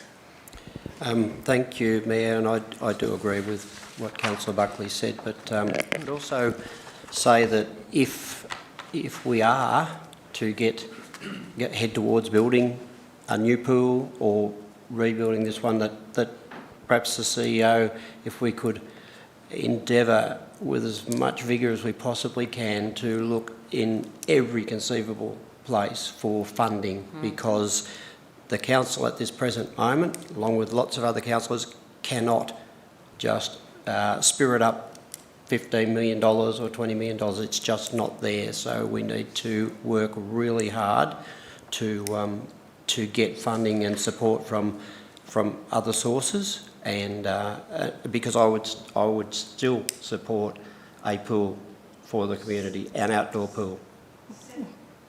Excuse me? Yeah. No, don't take any questions from the gallery, John. Thank you. Yeah, so that's my thoughts on it. Thank you. Thank you, Councillor White. Councillors, is the motion opposed? Okay. Would any other councillor like to speak to the motion? Councillor Travascus. Thank you, Mayor. I'm also think that we need a new pool there. There's a crying need for it. But the end of the year seems a long time to wait for an aquatic decision on the aquatic strategy. I think there are other things that can be done in the interim, and I'd like to explore those somehow or other to hurry the matter up. I think we can do something in between before then. Thank you. Thank you, Councillor Travascus. Would anyone else like to speak to the motion? No? I would. So firstly, I'd like to acknowledge the many community members who have advocated strongly for the outdoor pool and those who have signed the petition presented to Council this evening. It's clear the outdoor pool holds a great deal of importance for many people in our community. I want to thank Councillor Eastman and Councillor Farquhar for their passion and their drive in relation to this pool. We know it's been an issue. However, as councillors, we also have a responsibility to make decisions based on evidence, safety, governance obligations and long-term sustainability. Tonight's report was the result of an independent assessment Council requested in August last year, and the assessment did identify serious safety, compliance and hazards with the facility. Importantly, the report concluded that the facility is beyond life and can't be opened safely in the current condition. The recommendation being made tonight does not close the door on the future investment in the pool of the outdoor pool in Bairnsdale. What it does do is ensure that any future decisions are considered strategically, transparently, with community input through the development of this aquatic strategy, which is already underway, and it broadens our community consultation, including the representation of the Save the Outdoor Pool group, and it's an opportunity for this entire community to help shape the future of East Gippsland with the aquatic strategy and the pool. So based on that, that's why I've supported the officer's recommendation tonight. So councillors, I'll now put the motion to the vote. All those for?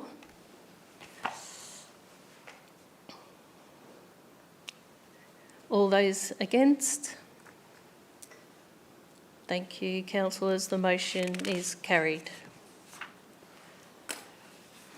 Okay.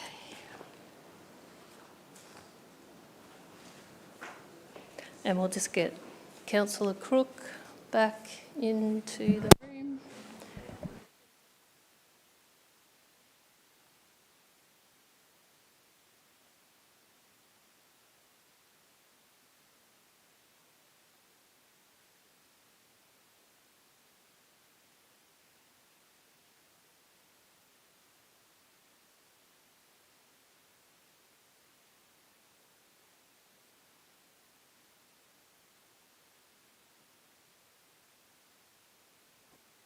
Okay. Oh, Mayor, do we need a motion to extend the meeting yet? okay. Well, okay. Oh, no, it's only 7. Yeah, we'll watch the clock. Okay, thank you. The next report is item 5.1.2, application 2025.105, which is 705 Metung Road, 3-lot subdivision and creation of carriageway easement adjacent to a road in a Transport Zone 2.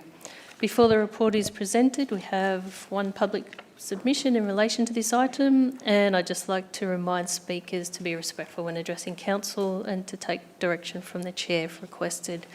Mr. Richard Huxley, please come forward. You have 5 minutes to make your submission, and there's a sound that will sound at 30 seconds. Thank you. Thank you for the opportunity to speak before you all this evening. The application and the matter before you has been thoroughly considered by council officers. We certainly are supportive of the recommendation and the associated conditions. It's been quite a lengthy period of time to get to this point. There have been a number of concerns raised within objections, all of which we believe we have otherwise satisfied, or the application otherwise quite reasonably addresses and satisfies. There's no native vegetation removal proposed as part of this application, nor necessary. That was one of the matters previously considered or uncertain as considered by VCAT. Our actions or our steps in preparing the new application and some preceding work to improve access to the land to which this subdivision will now rely upon was also considered by council and authorised in accordance with the planning provisions. As I say, the matter would appear to have been considered quite in depth by council officers, and we appreciate the work that they've had and undertaken, particularly the difficulty in balancing some of the competing issues, whether it be bushfire controls, native vegetation protection, and even the issue of consideration of waterways. And with the condition sought to include a waterway management plan, we are certainly accepting of that. It's been expected from the outset, as it has occurred on previous applications for the same site, and certainly would work to ensure that an appropriate outcome is achieved in that respect. Without necessarily taking up too much more time, appreciate the opportunity this evening. Thank you. Thank you, Mr. Huxley. Councillors, there's to be no discussion or debate, but do we have any questions of clarification in relation to Mr. Huxley's submission? No? I see none. Thank you very much. So we also have another speaker in relation to this matter. And Ms. Fay Claren, would you like to come forward? And 5 minutes of speaking time with a 30-minute beep as a reminder as we get to the end. Oh. Can you hear me? So I represent a group of objectors and local residents in Metung regarding this issue.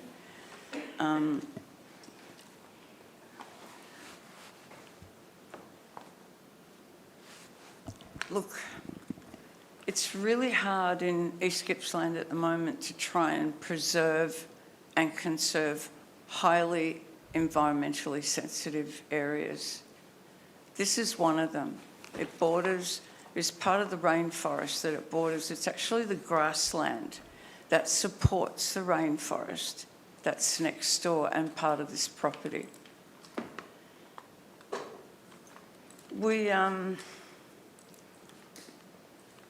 We really love our town, and developing this site, which has no services at all, is going to change the character of our town driving in. We don't want our town built up so that it looks like you're driving in the bottom end of it, shall we say, to be polite. We're trying to conserve the tourist route to make it look as pretty as it does to drive in and as unusual as it has for eternity so far. The reason the rainforest has survived, it's the most southerly in Australia, is because it's been untouched. This grassland filters the water that goes into the rainforest. As soon as you start bulldozing and developing and putting the road in, you're going to change the water runoff. The water runoff will then go to where plants don't need it and to not where plants do need it. We did take this on appeal to VCAT. We had 2 judges, 2, not 1, and we also had a barrister and a solicitor representing us, the objectors, the local residents who don't want this to go ahead. The outcome from one judge who did all the legal side of it was that they have exhausted all rights to subdivide this land any further. It will involve breaking their second 173 agreement. These lots are too small for rural living, and it's not something that sits really well with the residents. At the moment, they have, during this process, continued the development of this site. They have fenced it, they have put in a new driveway access, and now they're calling it a road. There should have been some sort of notification of that because it's been put right in front of my house, right in front of my girls' bedrooms. We have tradies sitting there waiting to get out onto the road. They sit there. Lights, street lights, lights at night. We're out of town. We're not in town. I have a run of red lights right in front of my house. We're trying to preserve and conserve this to keep the rainforest alive. You know, they have exhausted all rights. They've had 13 subdivisions so far without any change in the rural living zone. And it came out that they shouldn't subdivide this any further until it is a change in zoning. And that's not going to happen because the futures plan for Metung, which came out the day I put in the last submission, has been sent to VCAT. They know that all residential or all development is to be kept south of Metung Road. This is north. This is turning Nungurna and Metung into the same town. We have low-density housing outside of town. How did that happen? We don't know. We call it Smithville.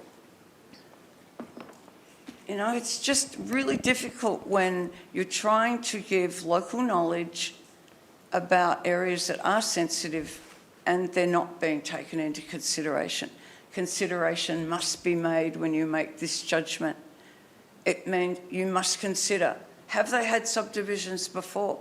What about the 173 agreement that they're going to break? What about the VCAT court order that stands solid right now and is an indefinite environmental order on that property? Here we are again. Ms. Carling, back to a new application. It's actually splitting hairs to call it a new application. are you able to summarise very quickly? We're out of time. I'd like to say that today I put in an application for a reopening of this order and for enforcement because nobody's enforcing this order. The owners aren't holding to it. You're not holding, the planning department's not holding to it. We spent 4 years getting this order for this not to go ahead. And within 2 months, they've got bulldozers in, they're fencing. It's a slight. It's disrespectful to the legal process when you continue with this development against what do you call it? The Okay. piece of paper. Okay, thank you for that. The I'll just check with councillors if there's any questions of clarification from Ms. so Clary. what I'd like you to do is, until VCAT have another look at it and decide whether or not they want to go ahead with the enforcement. So I think my understanding Could we is... set this aside, this decision, till another council meeting? Because it's going back to VCAT. Yeah, I'll just check with CEO. Thank you. I think, Ms Cullen, you've made your presentation. Thank you. We allow 5 minutes for that, and we did allow you to come in. I over. ran the case, so if you have any Yeah. questions, please don't hesitate to ask me about it. Thank you. Yes. Thank you. Tom, question, clarification. Thanks for your presentation. Maybe if you could clarify for me, you said there is an existing 173 agreement on Yeah, the the 173 subject agreement land. clearly states that they are not to subdivide the property any further until a change in zoning. That's the exact wording. Now, they've broken the first one, they've had one. So sorry, that's And then on this this. will be the second one they've broken. You have to So excuse there'll be my. a third one in place. Like, Okay. it's not a baseball game, 3 strikes you're out. So there is an existing 173 agreement Yes. on the title for Current this at the moment, property. and a court, and a VCAT order not to go ahead with Okay, this thank you. submission, with this plan anyway. Okay. Thank you very much for that. Any more questions? No, I don't see it. Thank you. So we're going for Okay. enforcement to keep it okay. Thank you. Thank you. And thank you very much, everyone, for your time. And staff, I know you work hard. Okay. Councillors, are we... Is Chris coming up? Yeah. Yep. Yeah. Thank you.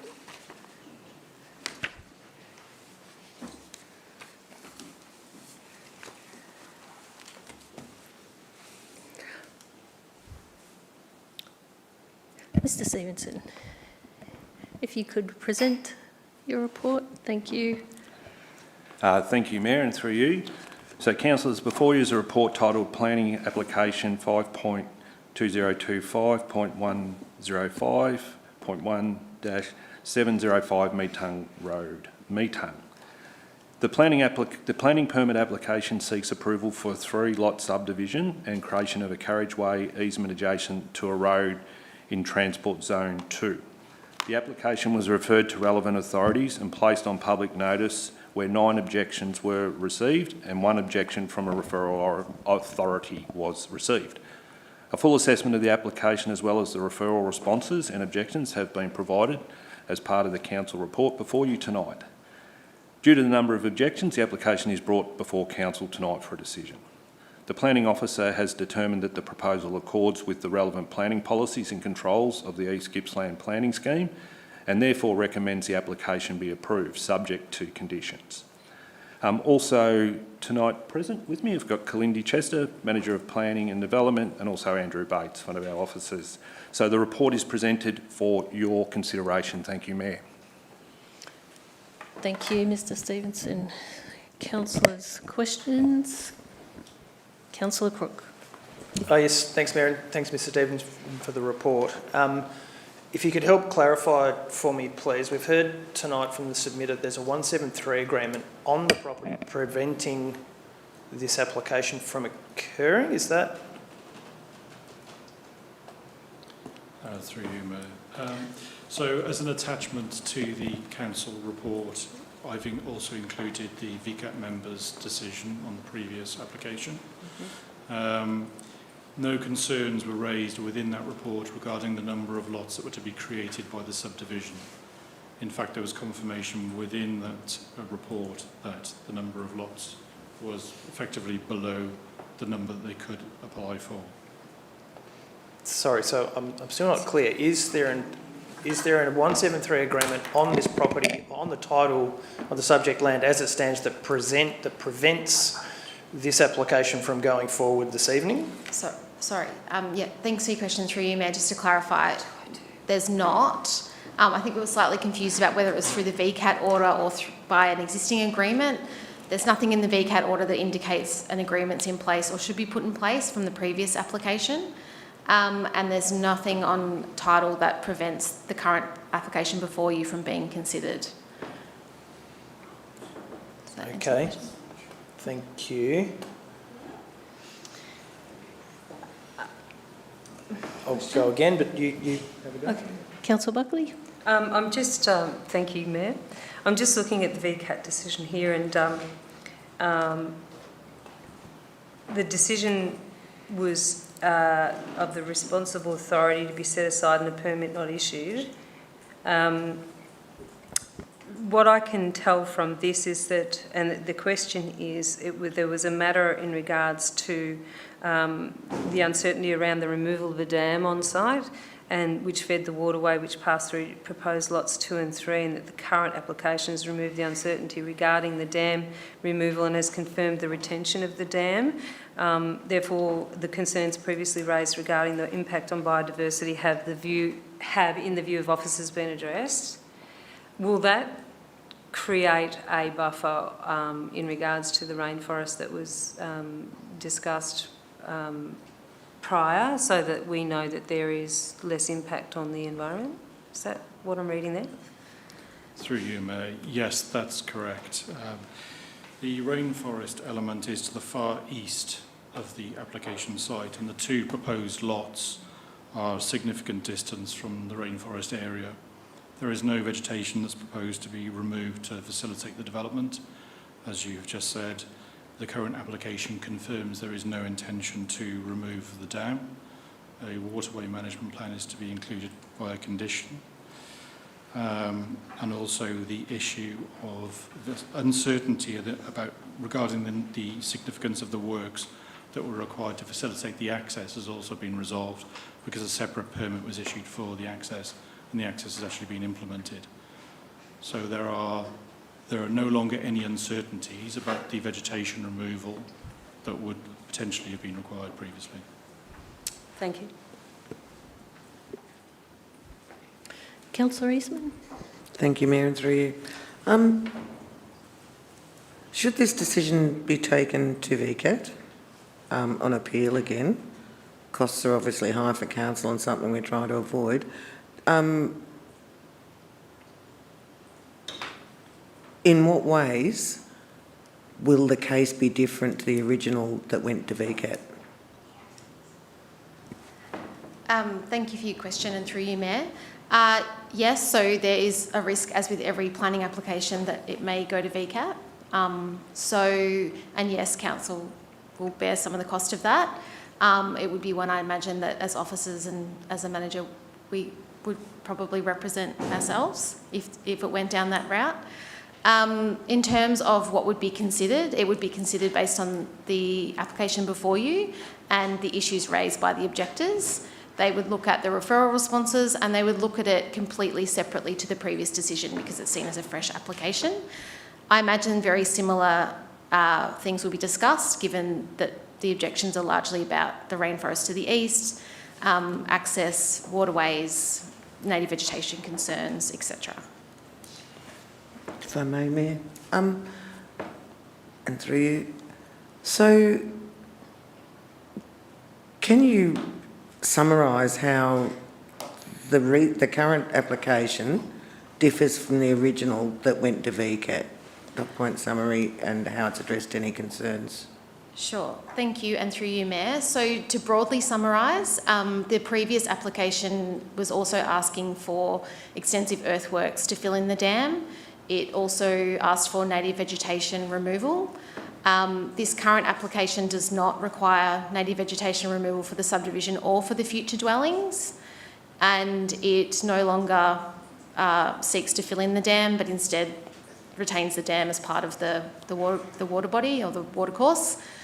There was some access concerns, but as Andrew explained, there was a previous application for an access onto the Metung Road, which is a Department of Transport and Planning road. It was granted, and that access has been constructed to DTP requirements. They were the main highlights, I think, and the main differences between what was put before VCAT the first time and what we have before us tonight. Thank you. One more, please. And finally, I see the CMA has objected to this application. Can I have a comment on that, please? Obviously, the new application hasn't satisfied the CMA and the original probably didn't either. Yes, thank you, and through you, Mayor.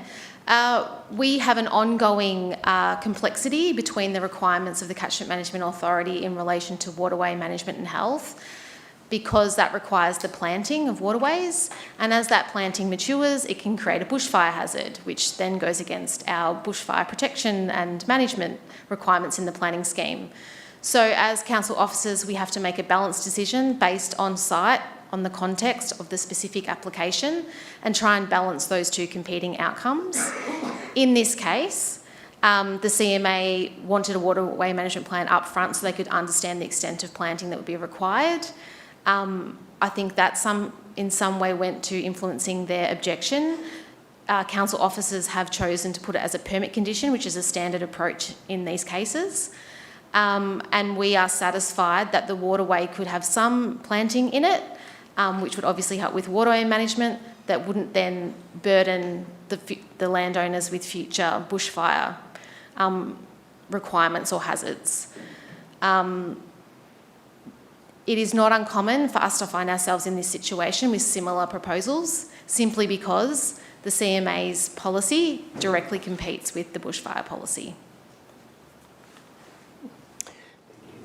Councillor White. Thank you, Mayor.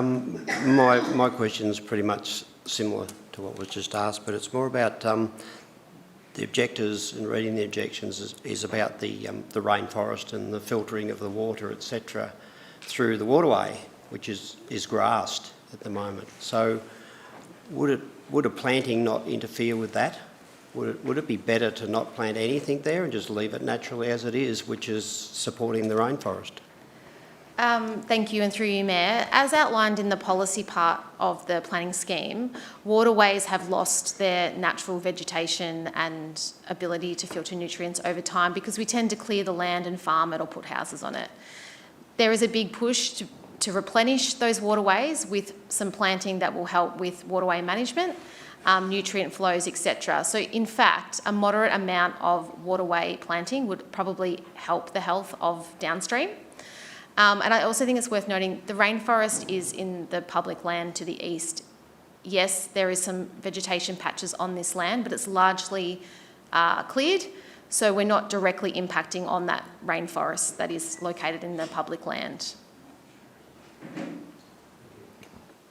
Thank you. Okay. Councillor Crook, question? Yeah, I'm just trying to understand this complexity between the siting of the proposed lots, the drainage line and the rainforest asset further down the hill. So my understanding correctly that the Catchment Management Authority has objected on the basis that under normal circumstances a waterway management plan would be required, which would normally see the establishment of trees, which is contrary to the requirements of the bushfire management overlay and the proximity to the dwelling. Am I understanding that right? What efforts have been made to site the dwelling in such a way that would facilitate the revegetation as per the CMA recommendations so as not to interfere with those bushfire management overlay obligations? Thanks for your question, through you, Mayor. So you'll see in the application there's very specific building envelopes that have been designed. They've been designed with an assumed bushfire attack level of an assumed level of vegetation in the waterway. So it's saying that if the subdivision was approved and dwellings were to be constructed, they would need to be constructed within those building envelopes to ensure that they maintain that distance, A, from the waterway, which we have waterway setbacks as well, but also from the assumed bushfire attack level after planting and establishment of the waterway management plan. You are correct. The waterway management plan is unlikely to include large trees, so generally you start with small shrubs and you work your way out. across the 30-metre each side buffer. In a perfect world, that's what happens. In this case, it's more likely to remain the smaller shrubbery, and we would probably avoid the trees because they over time will create the bushfire hazard. But that, in conjunction with the envelopes, does help to mitigate that risk and work in with the waterway.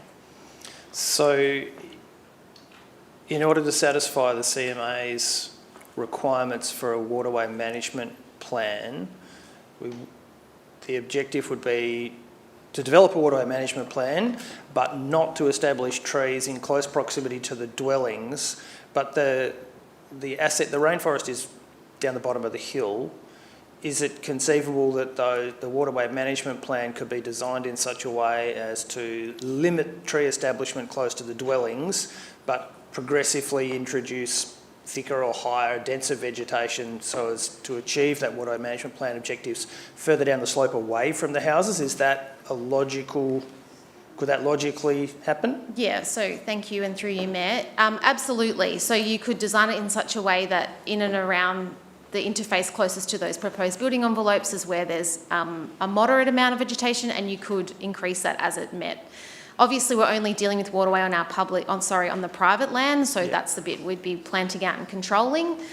We wouldn't be proposing planting or waterway management beyond the boundary, but we could certainly increase it as it headed towards that eastern front. Okay, and just finally, what types of requirements are placed upon the newly created lots as a consequence of the waterway management plan? Are they legally binding? So once the plan has been written and put in place for the drainage line, does that have to be managed in a way that is consistent with the plan? And what are there controls on the way that land is managed into the future? Or is it just the creation of the waterway management plan in the first instance that facilitates the process? Is it legally binding is what I'm asking? That's an excellent question, and I'll throw to Andrew because that's his expertise. Thank you. The waterway management plan, once approved, will be secured via the 173 in terms of its ongoing implementation. And so this raises another question. So is council then responsible for any compliance issues that may arise as a result of that waterway management plan not being followed as it's tied to the title of the 173? That's correct, yes. It'll be our responsibility to ensure that it's being maintained appropriately. And are we satisfied that we possess the requisite skills and resources to undertake that action should it be needed in the future? We do have the appropriate skills in-house now to do that, yes. Okay, thank you. Thank you. Thank you, Councillor Cook. Councillors, there is a recommendation in the report, so I'll now call on any councillor to move a motion. Councillor Cook? Oh, your microphone's on. Oh, are we moving? Someone to move? Thank you, Councillor Buckley and Councillor White. Oh, Councillor, thank you. Thank you. Yep, thank you, Miss. Thank you. Thank you very much. To make that decision. Thank you. Councillor Buckley, would you like to speak to the motion? Look, I've read through all of the objections, and I understand that this is a development's always hard when you have change. I think that there has been a very appropriate response from the officers to ensure that we're adhering to the responsible processes that are required. There is always avenues of appeal, and I feel that I feel for the applicants on both sides of this equation, because it's a hard and emotive issue when you're facing change. I'm personally satisfied that the changes to this permit will protect the rainforest. I think that's really important, and that we have the ability to be able to police that process. So it's a. I know the area well, and I know that the visual amenity changes may require a little bit of adjustment. However, it's not much different to what already exists in that area. That development has happened in that area all around it. It's just, you know, 2 small new dwellings that will fit into the landscape. So I'm satisfied to support the motion, and I put the motion to the councillor group, and I trust that our officers and the information that we've been given is true and correct, and happy to support it. Thank you, Councillor Buckley. And Councillor Lam, would you like to speak to the motion? Yeah, thank you, Mayor. Look, I've read the report, the objections, and I've got to support what Councillor Buckley has said about the work that officers have done to ensure that the concerns of VCAT have been considered and met. And so therefore I commend the motion. Thank you, Councillor Allen. And councillors, is the motion opposed? Okay, I see none. Would any other councillors like to speak to the motion? Thank you, Councillor Crook. Yeah, thank you, Mayor. Look, I'm going to speak in support of the officer recommendation tonight, and I don't do so without due consideration. I think it's worth noting that the CMA are fulfilling their statutory obligations around waterway health and environmental management. And as we've heard from officers this evening, we are in the difficult position here of trying to balance what are essentially competing demands. And while I may have my personal views around whether development should proceed next to a rainforest or not, that's not the basis for a decision here tonight. We have to make decisions based on the planning regulations and the policy framework and everything that's in front of us. So I feel that I'm compelled to support this, because in not supporting it, I believe that the applicant would have reasonable grounds to take us to VCAT. Now, we may end up in VCAT anyway, but I feel on balance, in terms of the policy planning framework and the decisions that we have to make, I'd feel compelled to support this. Thanks. Thank you, Councillor Crook. Any other councillors that wish to speak for the motion? No? Okay. I'll now put the motion to the vote. All those for? Thank you. All those against? And we've got one abstaining, so the motion is carried. Thank you, councillors.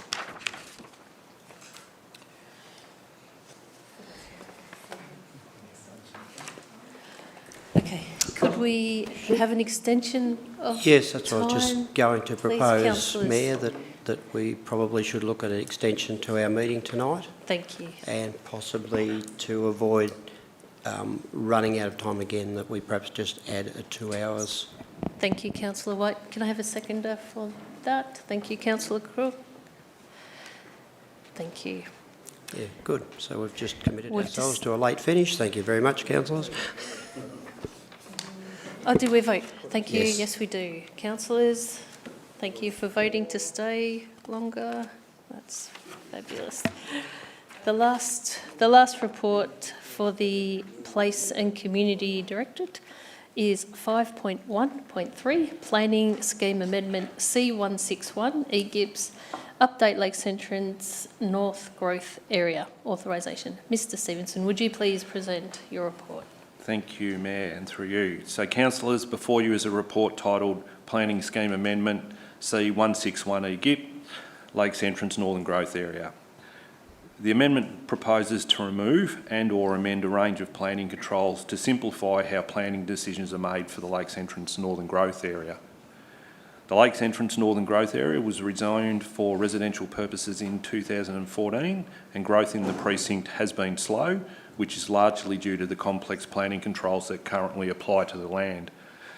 The planning policy framework and statewide planning controls have also changed substantially since 2014. The proposed amendment seeks to also address these changes to ensure that the planning controls are reflective of the planning context in 2026. The report before you seeks permission to lodge the amendment with the Minister for Planning for the authorisation and, if granted, to exhibit the amendment in accordance with the Planning and Environment Act 1987. Ultimately, the amendment presents a positive step in removing unnecessary red tape from the East Gippsland planning scheme and will ultimately streamline the planning permit process associated with the lake's entrance northern growth area. The report is presented for your consideration. Thank you, Mayor. Thank you, Mr Stevenson. Councillors, are there any questions of clarification in regard to the report? Okay, no, I see none. There is a recommendation in the report, so I'll now call on any councillor to move a motion. Thank you, Councillor Crook, and thank you, Councillor Allen. Councillor Crook, would you like to speak to the motion? The Lakes Entrance Northern Growth Area. It's an important bit of country to Lakes Entrance and regionally. This is where the proposed housing growth around Lakes Entrance is destined to occur in the future, and this planning scheme amendment is part of the process to set the groundwork and the rules by which that development will occur. I have full faith in the planning team's ability to administer this process. They have told us that the amendment is necessary, and I have no reason not to believe them. Thank you, Councillor Crook. And Councillor Allen, would you like to speak to the motion? Yeah, thank you, Mayor. Well, first of all, I'd like to say that I welcome this step forward because the uncertainty of who was going to do what as the thing, as the growth area developed, has led to stagnation, and I can see that this is a necessary step to move the developments forward, and it is necessary for the growth of Lakes Entrance to have these areas developed, and without this amendment, it's just not going to happen. Thank you, Councillor Allen. Is the motion opposed, councillors? Okay, I see none. And would any other councillor like to speak to the motion? Councillor Buckley. Mayor, just briefly to say that we've all spent hours sitting around this table in briefings, and I want to thank the CEO and the staff for all the information that we've received and their position that they've taken on it, because it requires a team effort to get our region moving, and I'm seeing that with these types of motions that are being brought forward, so I fully support the motion. Thank you, Councillor Well Buckley. done. I'll now put the motion to the vote. All those for? Thank you, councillors. The motion is carried.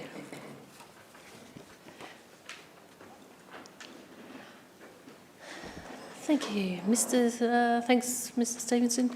We'll now move on to reports from the Office of the CEO.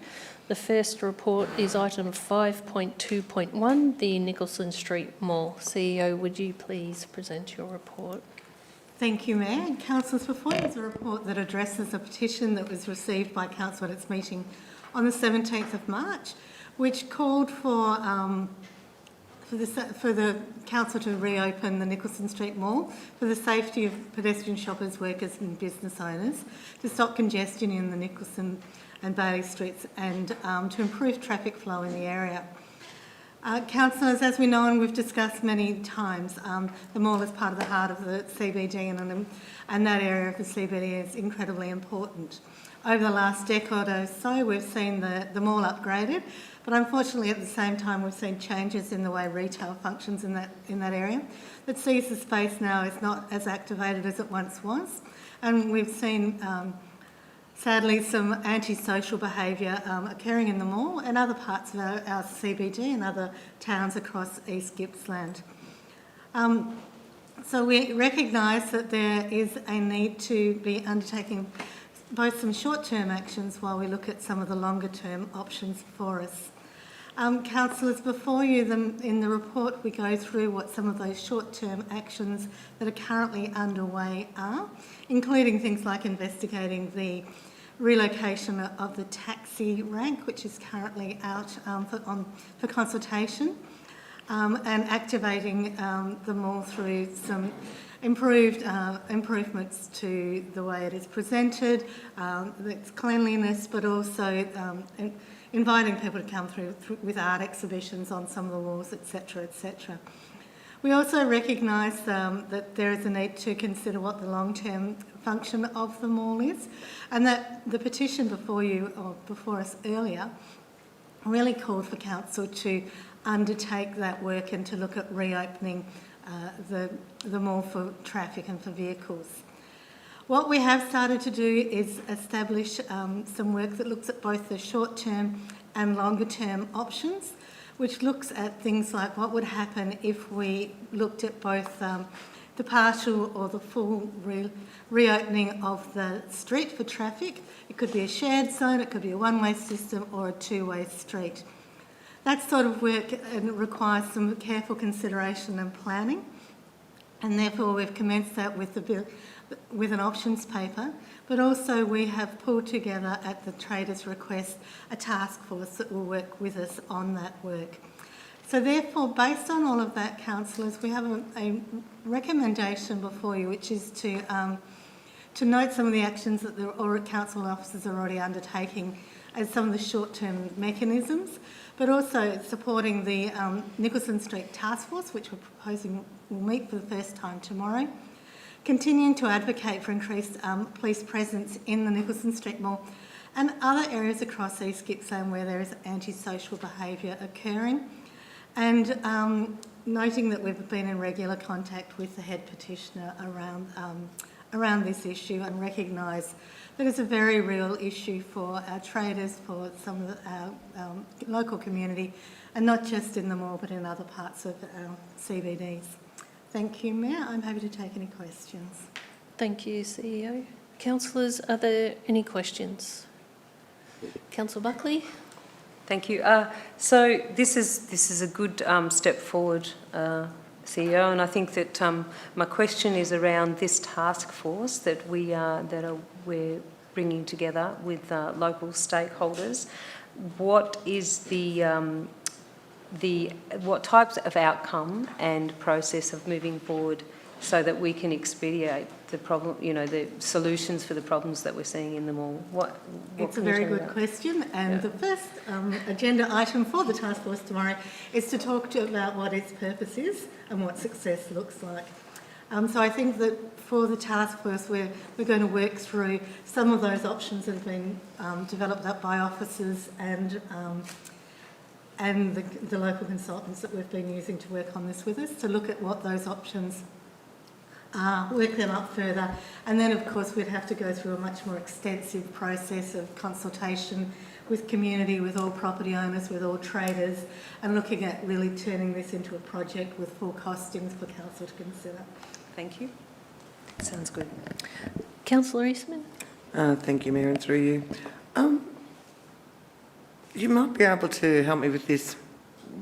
Was a similar sort of, not so much rejuvenation of Nicholson Street Mall, but an attempt to address the unwanted behaviours in Bairnsdale? Was there some sort of task force a couple of years ago to look at that? And what have we learnt from that? Like, I've heard of it, people meeting up at the RSL a couple of years ago. So the police held a forum a couple of years ago, and they have another one coming up. And it was held between the police and the Bairnsdale Chamber of Commerce, and it was looking at public safety in our retail areas. So it was broader than just the Nicholson Street Mall, and it was talking about things that traders could do to make sure that the police presence was there. At that forum, traders were encouraged to call 000 and continue to call 000 so that the antisocial behaviour was recorded on police statistics and things like that. Didn't go down to the fine-grained detail that we consider that this task force will look at, which will be looking at a range of options around how we remove some of the structures that are in the mall at the moment that might be concealing antisocial behaviour, and what we might do in the short term while we work through what the longer term future vision for that site is and how we bring that to fruition both through good planning but also through the attraction of funding to allow it to be undertaken. So I think in answer to your question, Councillor Eastman, this will go further than any discussions we've had on the mall. Since we undertook the reimagining Bairnsdale work over a decade ago, and I think we all recognise that since that work was done, it was competitive work at the time, retail has changed, Woolworths has relocated, all Spotlight's no longer there. This area forms a different function now, and we need to be prepared to look at what the design work is that needs to support that mall or that part of the CBD, whether it's a mall or not in the future, and that's what we're proposing to do. One more, Mayor, if I may. It appears that there's a lot of ambitious dreams for what might happen in the mall. Extraordinary ambitious ones. Will the task force be looking at shorter term solutions to addressing those things, and when will the community, do we have any potential timeframes for that, when the community might to start feeling as if council is actively doing something to address the issues that have been identified? I think in answer to that in two parts. Firstly, council already has been doing things, so we've been working with the taxi providers. We've been undertaking consultation to look to relocate the taxi rank, so we've been engaged with the community and the traders around that. We've been piping music into the mall to distract and discourage lingering in the mall, overnight lingering. We've been working with the police to encourage them to up their presence in the mall. We've been using some of those open spaces and working with some of the property owners to make the space more welcoming. We've been working with event providers and event coordinators to bring more events back in there. So I think the council can say that in the short term we have been doing work.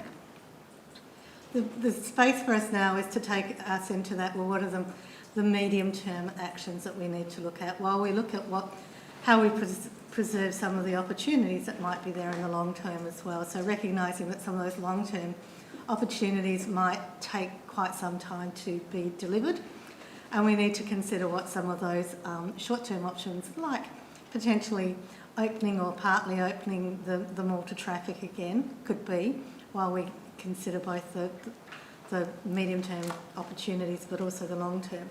Working with traders about and property owners about what are their aspirations for their site, and really understanding that and making sure we've got a design that fits with aspirations for the property owners for their sites as well.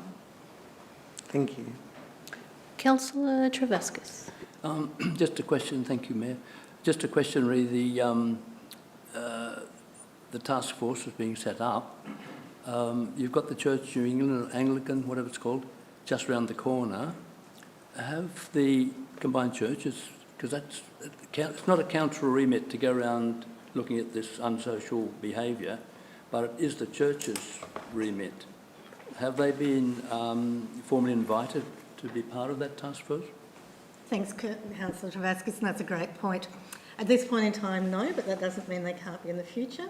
So at the first task force meeting, we have got the police and Gippsland Lakes Complete Health there to talk about some of those support services. So recognising it's not all about infrastructure, it's also about support services. So it's a great opportunity for us at that first task force meeting to also discuss who else needs to be in the room and who else we need to speak to. Thank you. Councillor Crook. A different form of infrastructure, social infrastructure maybe. Thanks, CEO, for this report. It's obviously a complex issue.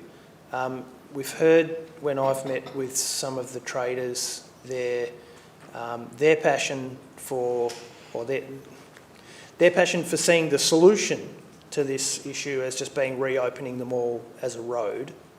And I've obviously heard some frustrations that we can't just. They just want it open as a road. That's their stated intention. It's reflected in the petition that we've received. Could you maybe just speak briefly to some of the complexities and the reasons that we're not pushing ahead with just opening the road, and how we're going about looking at that as an option and what the possibilities are, and Thank you, Councillor, and through you, Mayor. Great question. So, yeah, to reopen a street, if we look at, there's a couple of places in regional Victoria where they're currently doing that. They're talking about one or two or even, multi-million-dollar projects to do that, because there's a lot of work that needs to go into that. So we would need to address this and treat this as a major project. Just like any other of our projects, we'd need to take that project management, that consultation approach to it, and making sure we're looking at all of our options.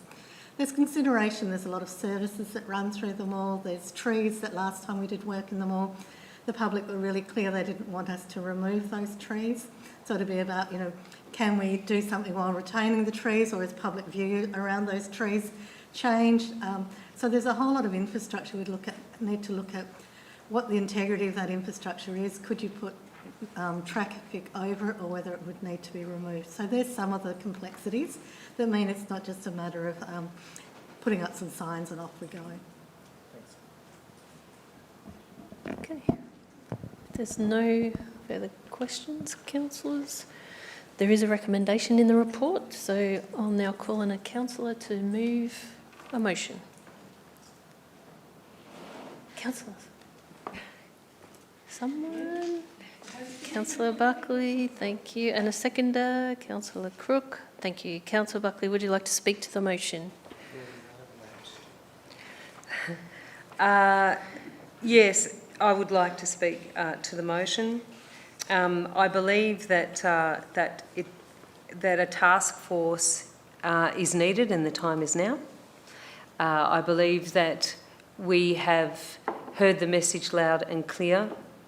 We have been discussing the issues around the mall since the beginning of the time of me being a councillor. I'd really like to see some action and some remedies put in place, because our public safety is paramount. The businesses we must support in our township, and I would like to see the task force come forward with some good recommendations to council, as well as I support Councillor Travaskis's point about involving, the churches in being able to add support for those areas. But I really also like to thank the CEO for putting this together so that we can move forward, and I support those big aspirations that have been bandied around in the past of what to do with that area, and I will continue to seek advocacy to get funding for those big aspirations to come into fruition, because as far as I'm concerned, our CBD deserves that beautification. It deserves our focus and our input. So I put this motion to councillors this evening for your support. Thank you, Councillor Buckley. And Councillor Crook, would you like to speak to the motion? Briefly, thank you, Mayor. Look, this is obviously a really important place for Bairnsdale, and Bairnsdale is an important place for our region as the economic powerhouse, if you like, or certainly the biggest metropolitan area and business centre. This is a complex issue, series of issues that there are no simple solutions to. However, these solutions will come from working together, and this is what is being proposed. So it has my full support, and I guess it formalises the journey for us and the community in trying to work out what those solutions are for the short and the long term. Thank you. Thanks, Councillor Crook. Councillors, is the motion opposed? Okay, no, I see none. Would any other councillor like to speak for the motion? Okay, in that case, I'll put the motion to the vote. All those for? Thank you, councillors. The motion is carried. We'll now move on to reports from the Assets and Environment Directorate. The first report is item 5.3.1, Con 2026, 1755, World Soccer Pavilion and Pitches, construction works. General Manager, Assets and Environment, Mr McConnell, would you please present your report? Thank you, Mayor. So firstly, just to recognise the stamina of Jarrah and hanging in there to find the... Councillors, before you use the report recommending the award of this contract, and I think there's some things in the report that Jarrah covered off really well when he earlier spoke to this item about the importance of the soccer precinct. It's only the last part of the overall world project because of the natural sequencing of work, etc., not because of any question about its relative importance or any of that perspective. It's the natural sequencing of the work. But as you've heard, soccer's a growing sport. It's an important part of the Gippsland community, and this project will provide a home for soccer and one in which support the sport to continue to grow. Importantly, the design has been aligned with what the specific requirements are from Football Victoria's requirements for such a facility. There was a discussion earlier about the value of a turf pitch, and that's really just because it's turf and synthetic, and the synthetic being really important in terms of the amount of traffic that's expected on this pitch, and therefore its need to be able to cope with that over the longer term. Also, I'm really mindful about this. We've carefully worked through the opportunities for value management through the project to identify where those opportunities are, and we've stepped through that very carefully and reflected those things in the design. So we're now at a point where, councillors, we're ready to proceed. We've framed the recommendations for you in terms of a couple of separable portions of work, and really the reason for that is to enable those pieces, that work, to get going as soon as we can. We're very keen for this work to get underway. This is the best way to do that, whilst also managing the interfaces of different elements of work that need to occur. So, councillors, we've been through a normal procurement process. You've got the details of that in the confidential tender evaluation panel report. You've got now the recommendations in front of you.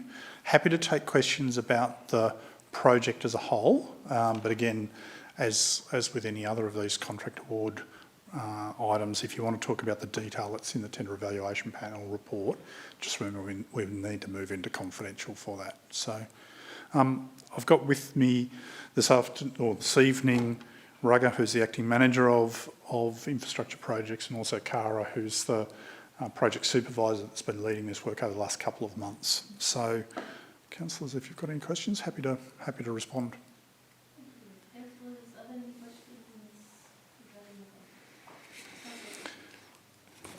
Thanks for the report, and it's great to see this finally get tendered out for delivery. I'll just bring councillors' attention to point 4 in the officer's recommendation, which pertains to permissions under the Environmental Protection and Biodiversity Conservation Act. I understand that this has presented somewhat of a stumbling block for this project today, so that there's been considerable delays while that process works its way through the federal government system. Are we confident that we will get the required approvals and that we are able to meet the necessary obligations? Thanks, Councillor Crook, and through you, Mayor.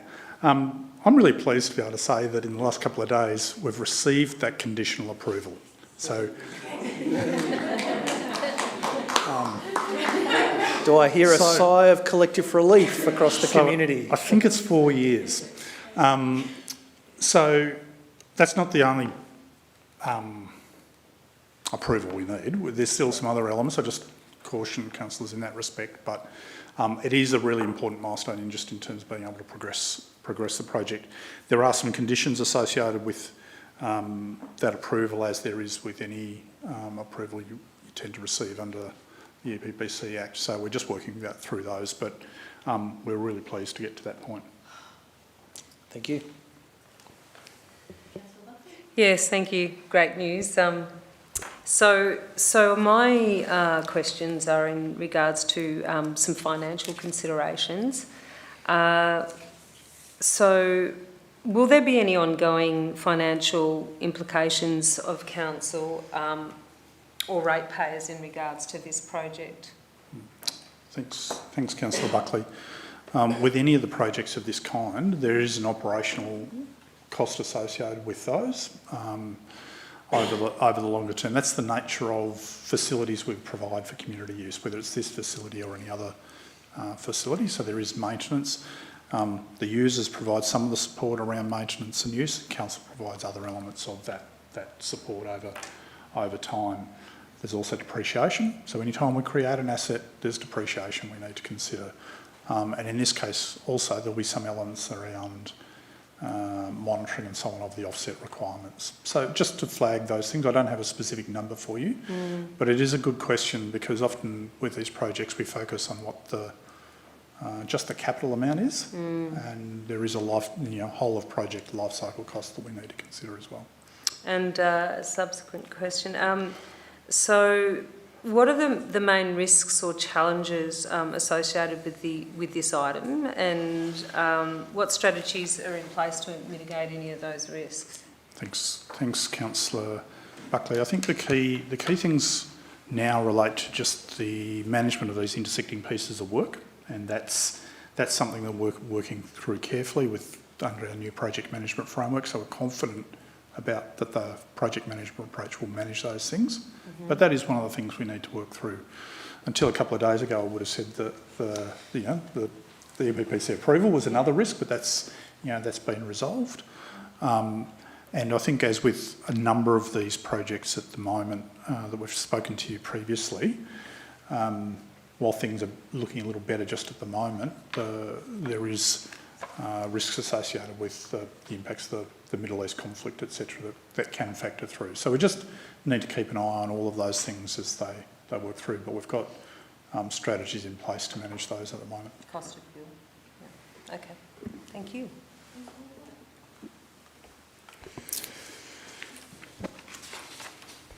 Yep, Councillor Watt. Thank you, Mayor. My question's a little bit different. My question's around, I would love to move this, but I'm not sure of the procedure now. The new procedure, and I would absolutely stumble, but I've been following this for so many years. I would love to see it. So if somebody could help me and nobody jumps the gun, I would absolutely love to move. I'm foreshadowing. If I may, yes, through you, Mayor, Councillor, you no longer have to fill in any of the blanks, so you can just move to the recommendation. You don't have to read it all through. Thank you. Thank you, Mayor. I might be able to do that. Okay. Councillor Crook, question? Yeah, I'm just a little bit confused, and maybe officers can help me here. No, I don't think so. I think I can ask it in a way that isn't confidential. There are some quite different components to this. There's construction of the actual soccer fields themselves, like the grassy bit we play soccer on, and then there's the pavilion construction. Has consideration been given, due consideration in this tender process, to maybe the specialist requisite skills that someone may need to construct a high standard soccer pitch, and whether those skills are in fact embodied in the same people who would build the pavilion? Thanks, Councillor Crook, and through you, Mayor. I might ask Cara to help in responding to that. The short answer is yes, but I'll let Cara provide the detail. I had a feeling you would do that. Thank you, Councillor Crook, and through you, Mayor.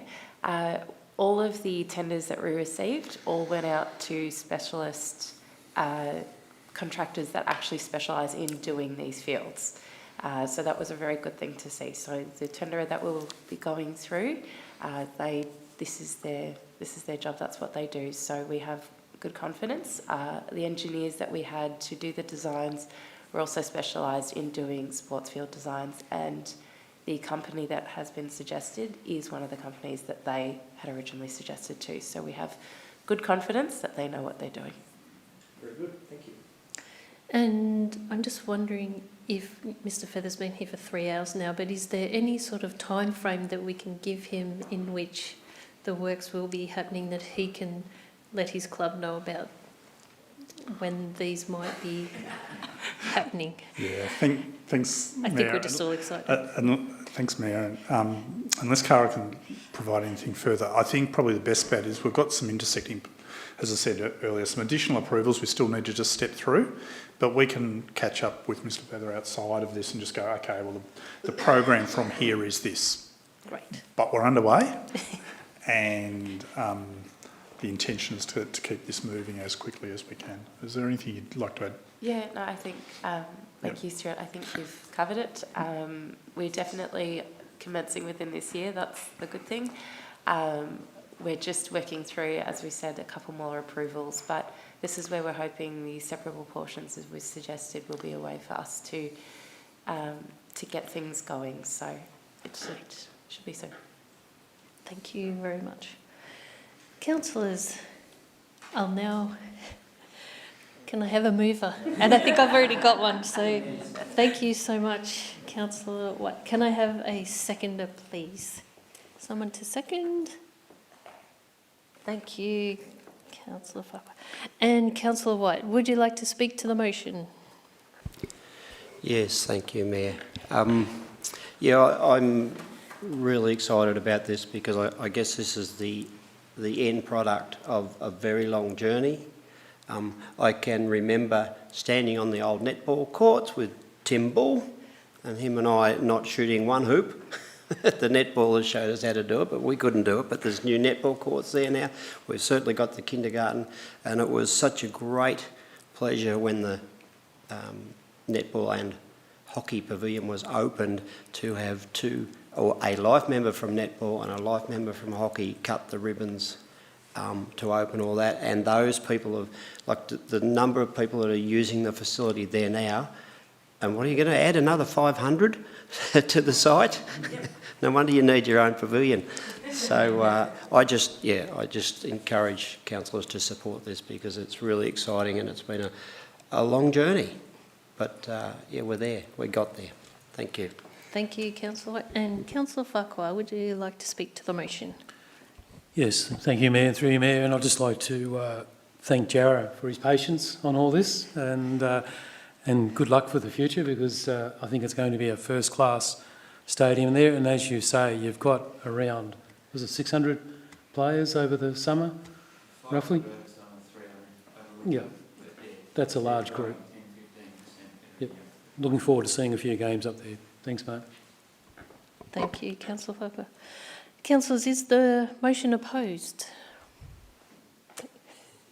Okay, I see. Would any other councillor like to speak for the motion? To the motion?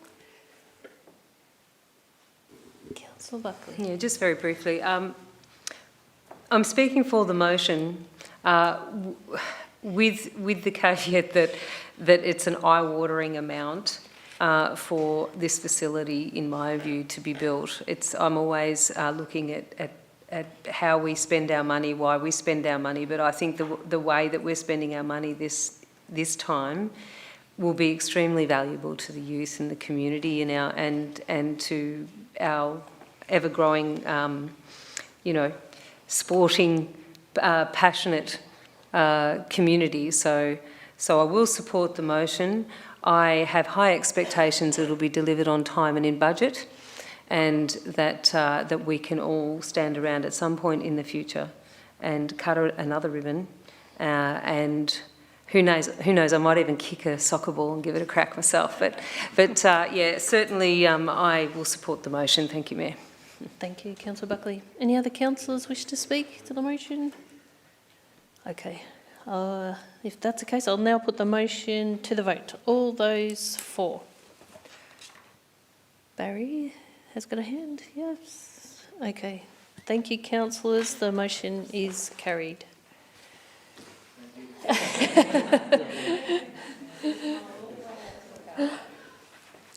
The next report is item 5.3.2, Con 2026. And it's 1642 Eastern Beach Road Drainage Improvements Construction Works. And Mr McConnell, could you please present your report? Thank you, Mayor.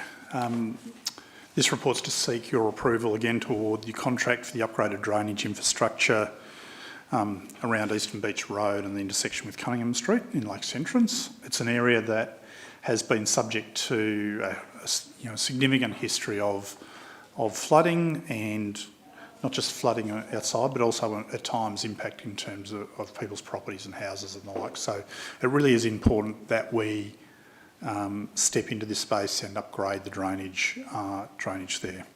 So you can see in the report outline of the scope of works, which includes some upgrade works in Cunningham Street,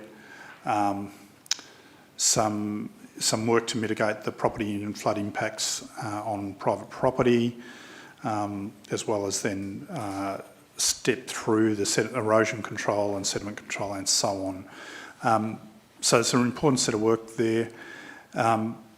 It's been a project that's been in the development for a significant period of time, so I'm really pleased to get to this point where we're in a position to award a contract, or that's the officer's recommendation tonight, that we proceed to award that. We have been through processes of engaging with the local community just so there's an awareness and an input to the works that's to be undertaken, but you have that there. So councillors, again, confidential tender evaluation report. If you've got questions in relation to that, we might need to move into the confidential piece. The recommendation before you is again to award the contract as per the details in the confidential attachment 1, as was for the last item. So councillors, if you've got any questions in relation to this one, happy to take those, or to, thank you. Councillors, any questions? Okay, I see none.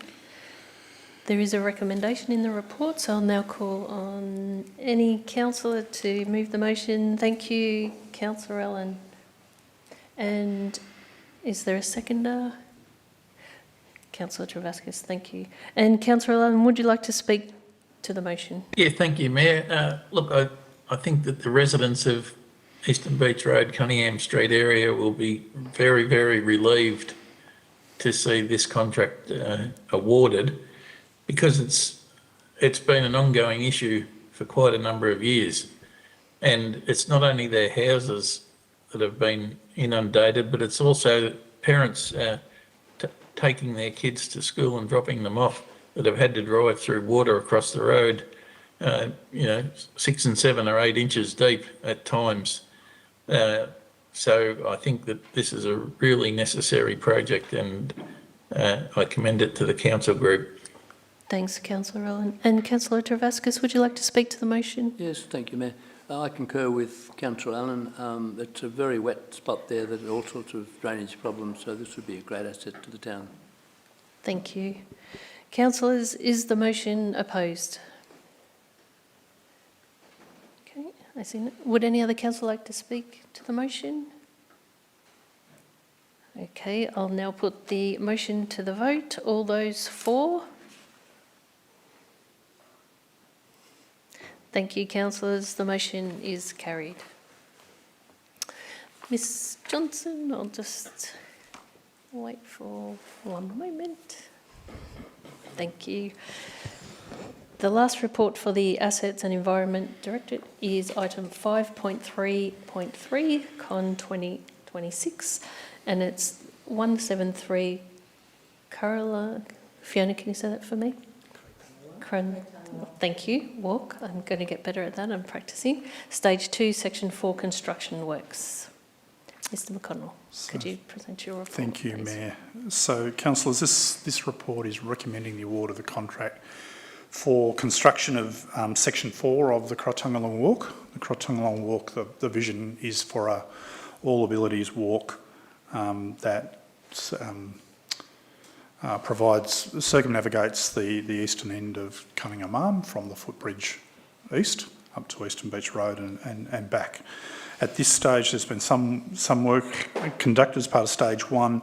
Stage 2, if you might recall from planning permit considerations, was for the section that runs behind the houses on the northern side of Cunningham Arm. So this area includes the construction of boardwalk over what is currently now water or tidal flat area. It includes the provision of sandbag wall to provide protection to those residents from what's been some significant erosion and so on through that area, and also re-nourishment behind that sandbag wall, and the associated work like extension of drainage and those pieces. So that's the scope of works. Just to recognise, this package of work is for those civil and boardwalk construction pieces. More generally, we're working through the project with in partnership with Glawak, and there's been some other elements there in terms of interpretation and art work and similar that's been, we've engaged Glawak to assist with. And also the other important recognition is the funding contribution by the Australian government. So it's a project that's largely funded by the Australian government. So councillors, again, we've been through a normal tender process, good responses to the tender. You've got the evaluation panel report there that's confidential. You have the recommendations, which are in the same form as for the last two, with the detail provided in confidential attachment number 1. So councillors, if you've got any questions, happy to take them. Thank you, Ms McConnell. Councillors, are there any questions? Councillor Buckley. Yes, I'm not sure who I'm directing this question to, Mayor. Perhaps it would be best directed to the CEO. So when this was first brought to Council's attention for support, was the promise made that it would be at no cost to Council, that it would be fully funded by the federal government?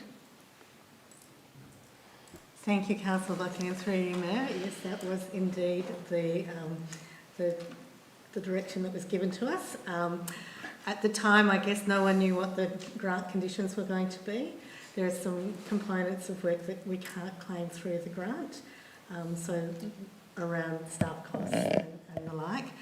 So there is a relatively small but still a component of council cash in this that was not envisaged when the project was first brought to us. Thank you. Okay, councillors, any other questions? No? Okay, I see none. There is a recommendation in the report, so I'll now call on any councillor to move a motion. Thank you, Councillor Crook. And seconder, thank you, Councillor Allen. Councillor Crook, would you like to speak to the motion? Very significant multi-stage project for Lakes Entrance and the visitor economy in East Gippsland. This is great to see this finally coming before us, and I have no hesitation in recommending it to my fellow councillors for approval. Thank you, Councillor Crook. And Councillor Allen, would you like to speak to the motion? Thank you, Mayor. This has been surveyed around the town previously, and it has widespread support for the town. But I think more than anything, one of the most important assets that Lakes has is its walking paths. And this one is just going to add an element that I don't think many other places have, where you're actually on a boardwalk over the water as part of that walking path. I think it's going to be a great asset to the town.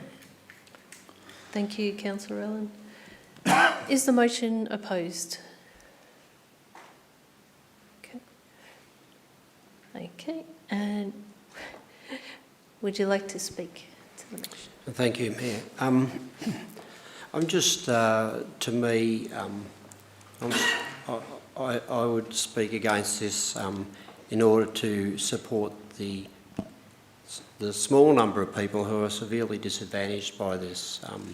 You know, they've lived in those houses that are back onto the lake for all this period of time, and now, sadly, they're going to lose their privacy because there'll be an elevated walking track right behind their properties. And so my thoughts go to them, because I just wondered, and it was often discussed, there's actually alternative routes, i.e. footpaths, to traverse that section of Cunningham. So I will not support this. Thank you, Councillor White. And Councillor Buckley. Thank you, Mayor. So I'm with Councillor White on this one because it was clear that the design proposed under this item was not garnered the support of that affected community that Councillor White was just referring to. We heard from those residents and stakeholders who felt their concerns had not been adequately addressed and that the project doesn't reflect the needs or aspirations of those affected. So, as representatives, it's our duty to listen and respond to the voices of community, especially when it has had an immediate effect on their lives. So furthermore, we were also assured throughout the initial process that this project would come at no cost to council. Now, unfortunately, this assurance was not upheld, and the financial implications have become apparent over time, and a council is being asked to bear costs that were never part of the original commitment. So this undermines my trust and sets a concerning precedent for futures with the future projects with governments, and I think that that's something that we should really clearly determine when we have promises made that they are clear at the outset. So for these reasons, that I will not support this motion, and I basically think that I'm standing by my integrity throughout this process, and I didn't vote initially for the project to go ahead, so it's in line with my original position. Thank you, Mayor. Thank you, Councillor Buckley. Let me just check to see if there is anyone else who would like to speak for the motion. And anyone else who would like to speak against the motion? Okay. I'll now put the motion... Mayor, I might just exercise my right of reply as the mover of the motion. Apologies. If that's yes. acceptable to you. I missed that. Thank It's you. late. Thank you. I understand councillors in their concerns around the number of residents that will be impacted by this development. I've met with those residents personally on a number of occasions, and there have been some significant modifications to the design of this project in order to accommodate those concerns. Unfortunately, we still have a small number of residents who simply do not want this project to proceed in its current form, and we're unable to accommodate those needs. So unfortunately, councillors are in a position where we need to be making decisions that reflect net community benefit. And in this case, while there are a couple of residents who don't want this project to proceed in its current form, there is an overwhelming level of support from the town as a whole. And so I think on balance, this project should proceed. To the matter of costs, I agree with Councillor Buckley's assertions. This council was assured by the federal member who was able to procure the majority of the investment for this project that we would not incur project management costs. There would be no cost to council. That has not occurred. I recognise that. But again, on balance, the cost to council relative to the overall investment and the money that has been flowing from external sources into our communities for this project, the cost to council is minimal relative to the overall budget for the project. So while it is regrettable that some cost has been incurred, again, on balance, I think this is good value for our ratepayers. It's a great project for Lakes Entrance, and it's a tourism asset for our region that will last for generations. Thank you, Councillor Crook. Councillors, I'll now put the motion to the vote. All those for? And those against? Thank you, councillors. The motion is carried.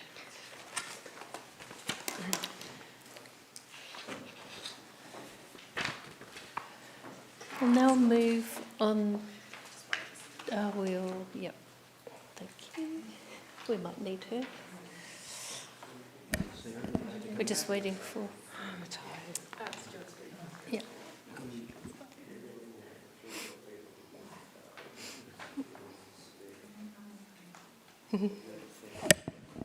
Thank you. We'll now move on to reports from the Business Excellence Directorate. The first report is item 5.4.1, Organisational Performance. General Manager, Business Excellence. Ms Johnson, could you please present your report? Yes, thank you, Mayor. So you've got the Organisational Performance Report for the third quarter before you tonight. That is for the period from 1 July 2025 until the 31st of March 2026. The key points for Council to consider is the first section of the report obviously provides a summary of achievements against the strategic objectives in the Council Plan. Overall performance remains strong with 93.4% of Council Plan actions on track for completion by year end. I could go through a heap of highlights, but I won't because I appreciate that everyone's quite tired. From a finance perspective, we've recorded a year-to-date operating surplus of 9.307 million, which is 0.949 million or 9.25% lower than year-to-date budget. Total year-to-date expenditure was 104.599 million, which is 1.166 million above the year-to-date forecast. The cumulative variance is it's the same trends as what you saw in the quarter 2 report when it was presented, largely due again to the early receipt of the financial assistance grants and the movement between carry forward grants into different financial years. I did want to highlight, though, the fuel cost impacts that the organisation has put a significant amount of work into. We've been developing a fuel action plan to respond to the increased fuel costs based on the ongoing conflict in the Middle East. We are expecting to see further pressure on the last quarter of 25-26 attributable to direct fuel use, and that passed on through contracts and suppliers based on the road transport contractual chain order, fuel cost recovery. We've got pretty robust plans around how we're going to address that and how we're going to minimise the risk to the business. And at this point, we think we've got enough savings in the bank to be able to cover it with those cost-saving measures as well. Capital works, by the end of the period, the capital program, including major projects, non-capital expenditure and commitments, totaled 38.2 million. At the end of quarter 3, we had 3 community projects and 198 separate projects, of which 58 were completed, 120 were in progress, 8 were yet to commence, and 12 have been withdrawn, transferred, or are on hold. As part of the preparation for the 26-27 budget, councillors have been briefed on the anticipated forecast for the 25-26 year and the proposal to carry some expenditure forward, which I highlighted earlier, and rebudget other projects into 27-28. So it's about the discussion on the phasing of the 2 different years. The report talks about the revised 25-26 capital and major projects budget reforecast being 50.41 million, comprising of revised capital works budget of 42.99 million, revised waste rehab and aftercare budget of 0.28 million, which is a major project, and revised community projects, which are those that are managed on behalf of organisations, but we have completed, the 2 majors being Buchan and Sarsfield, at a cost of 7.12 million. Thank you, Mayor. Thank you, Ms Johnson. Councillors, are there any questions for Ms Johnson? No. Okay. There is a recommendation in the report, so I'll now call on any councillors to move a motion. Councillors, Councillor Crook and a seconder. Okay, tricky. Councillors, thank you. Councillor Allen's waving. Okay, thank you. Councillor Crook, would you like to speak to the motion? Yes, thank you, Mayor. I'd like to start by acknowledging the Quarter 3 Organisational Performance Report and the solid work being delivered across Council.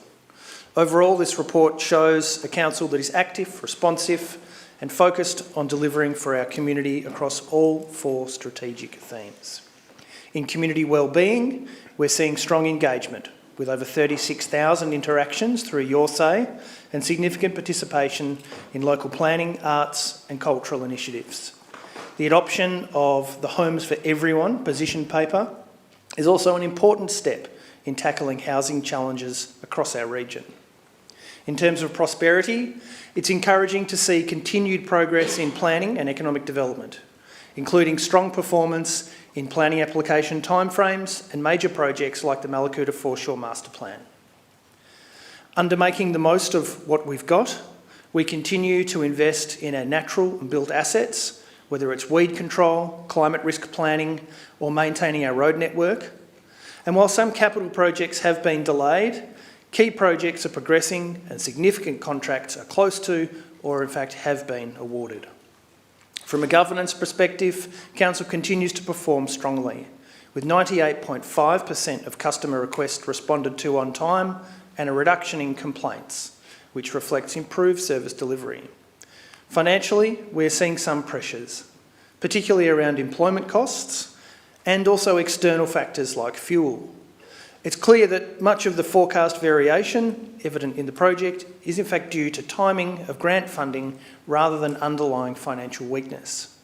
Importantly, this report reflects a council that is listening, adapting, and continuing to deliver outcomes that matter for our communities.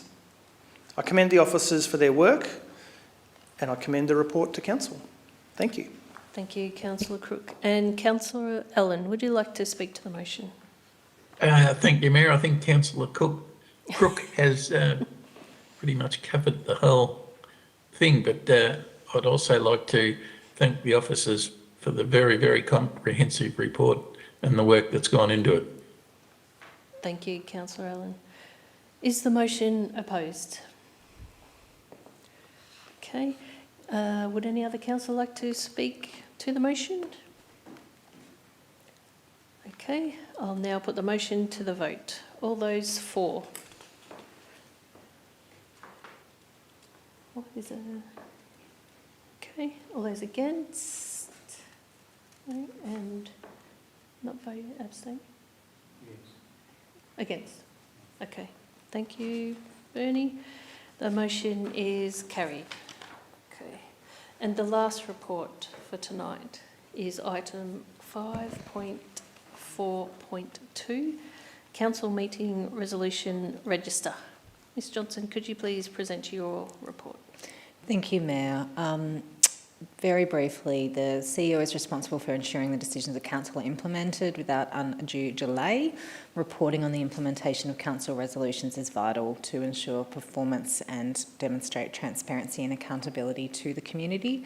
From the period 1 Jan to 31st of March 2026, there were 13 open Council resolutions, of which 11 have been completed and 2 are in progress. One was considered earlier tonight, and there was 1 closed Council resolution, of which 1 is in progress. Attachments 3 and 4 of the report also provide an update on any outstanding resolutions from the previous report, which was presented to the councillors on the 17th of February. And finally, just a reminder that attachments 2 and 4 of the report are confidential. So if we want to discuss those, we need to move into confidential. The report is now presented. Thank you, Mayor. Thank you. Councillors, any questions for Ms Johnson? No. Okay, there is a recommendation in the report. Could I have a councillor to move any motion? Move a motion? Councillors? Thank you. I've got, yes, Councillor Davis and Councillor Crook. Councillor Davis, would you like to speak to the motion? No, yes, ma'am. And Councillor Crook, would you like to speak to the motion? Very quickly, just to say this is largely procedural in nature and provides a public record of those decisions taken by this council. Thank you, Councillor Crook. Is the motion opposed? Okay, I see none. Does any other councillor wish to speak to the motion? Okay, I'll now put the motion to the vote. All those for? Thank you, councillors. The motion is carried. Next on the agenda is item 6, urgent business. CEO, I believe there is no urgent business for tonight's meeting. There is no urgent business, Mayor. And the next item is item 7, confidential business. There is no confidential No business. confidential business. Thank you.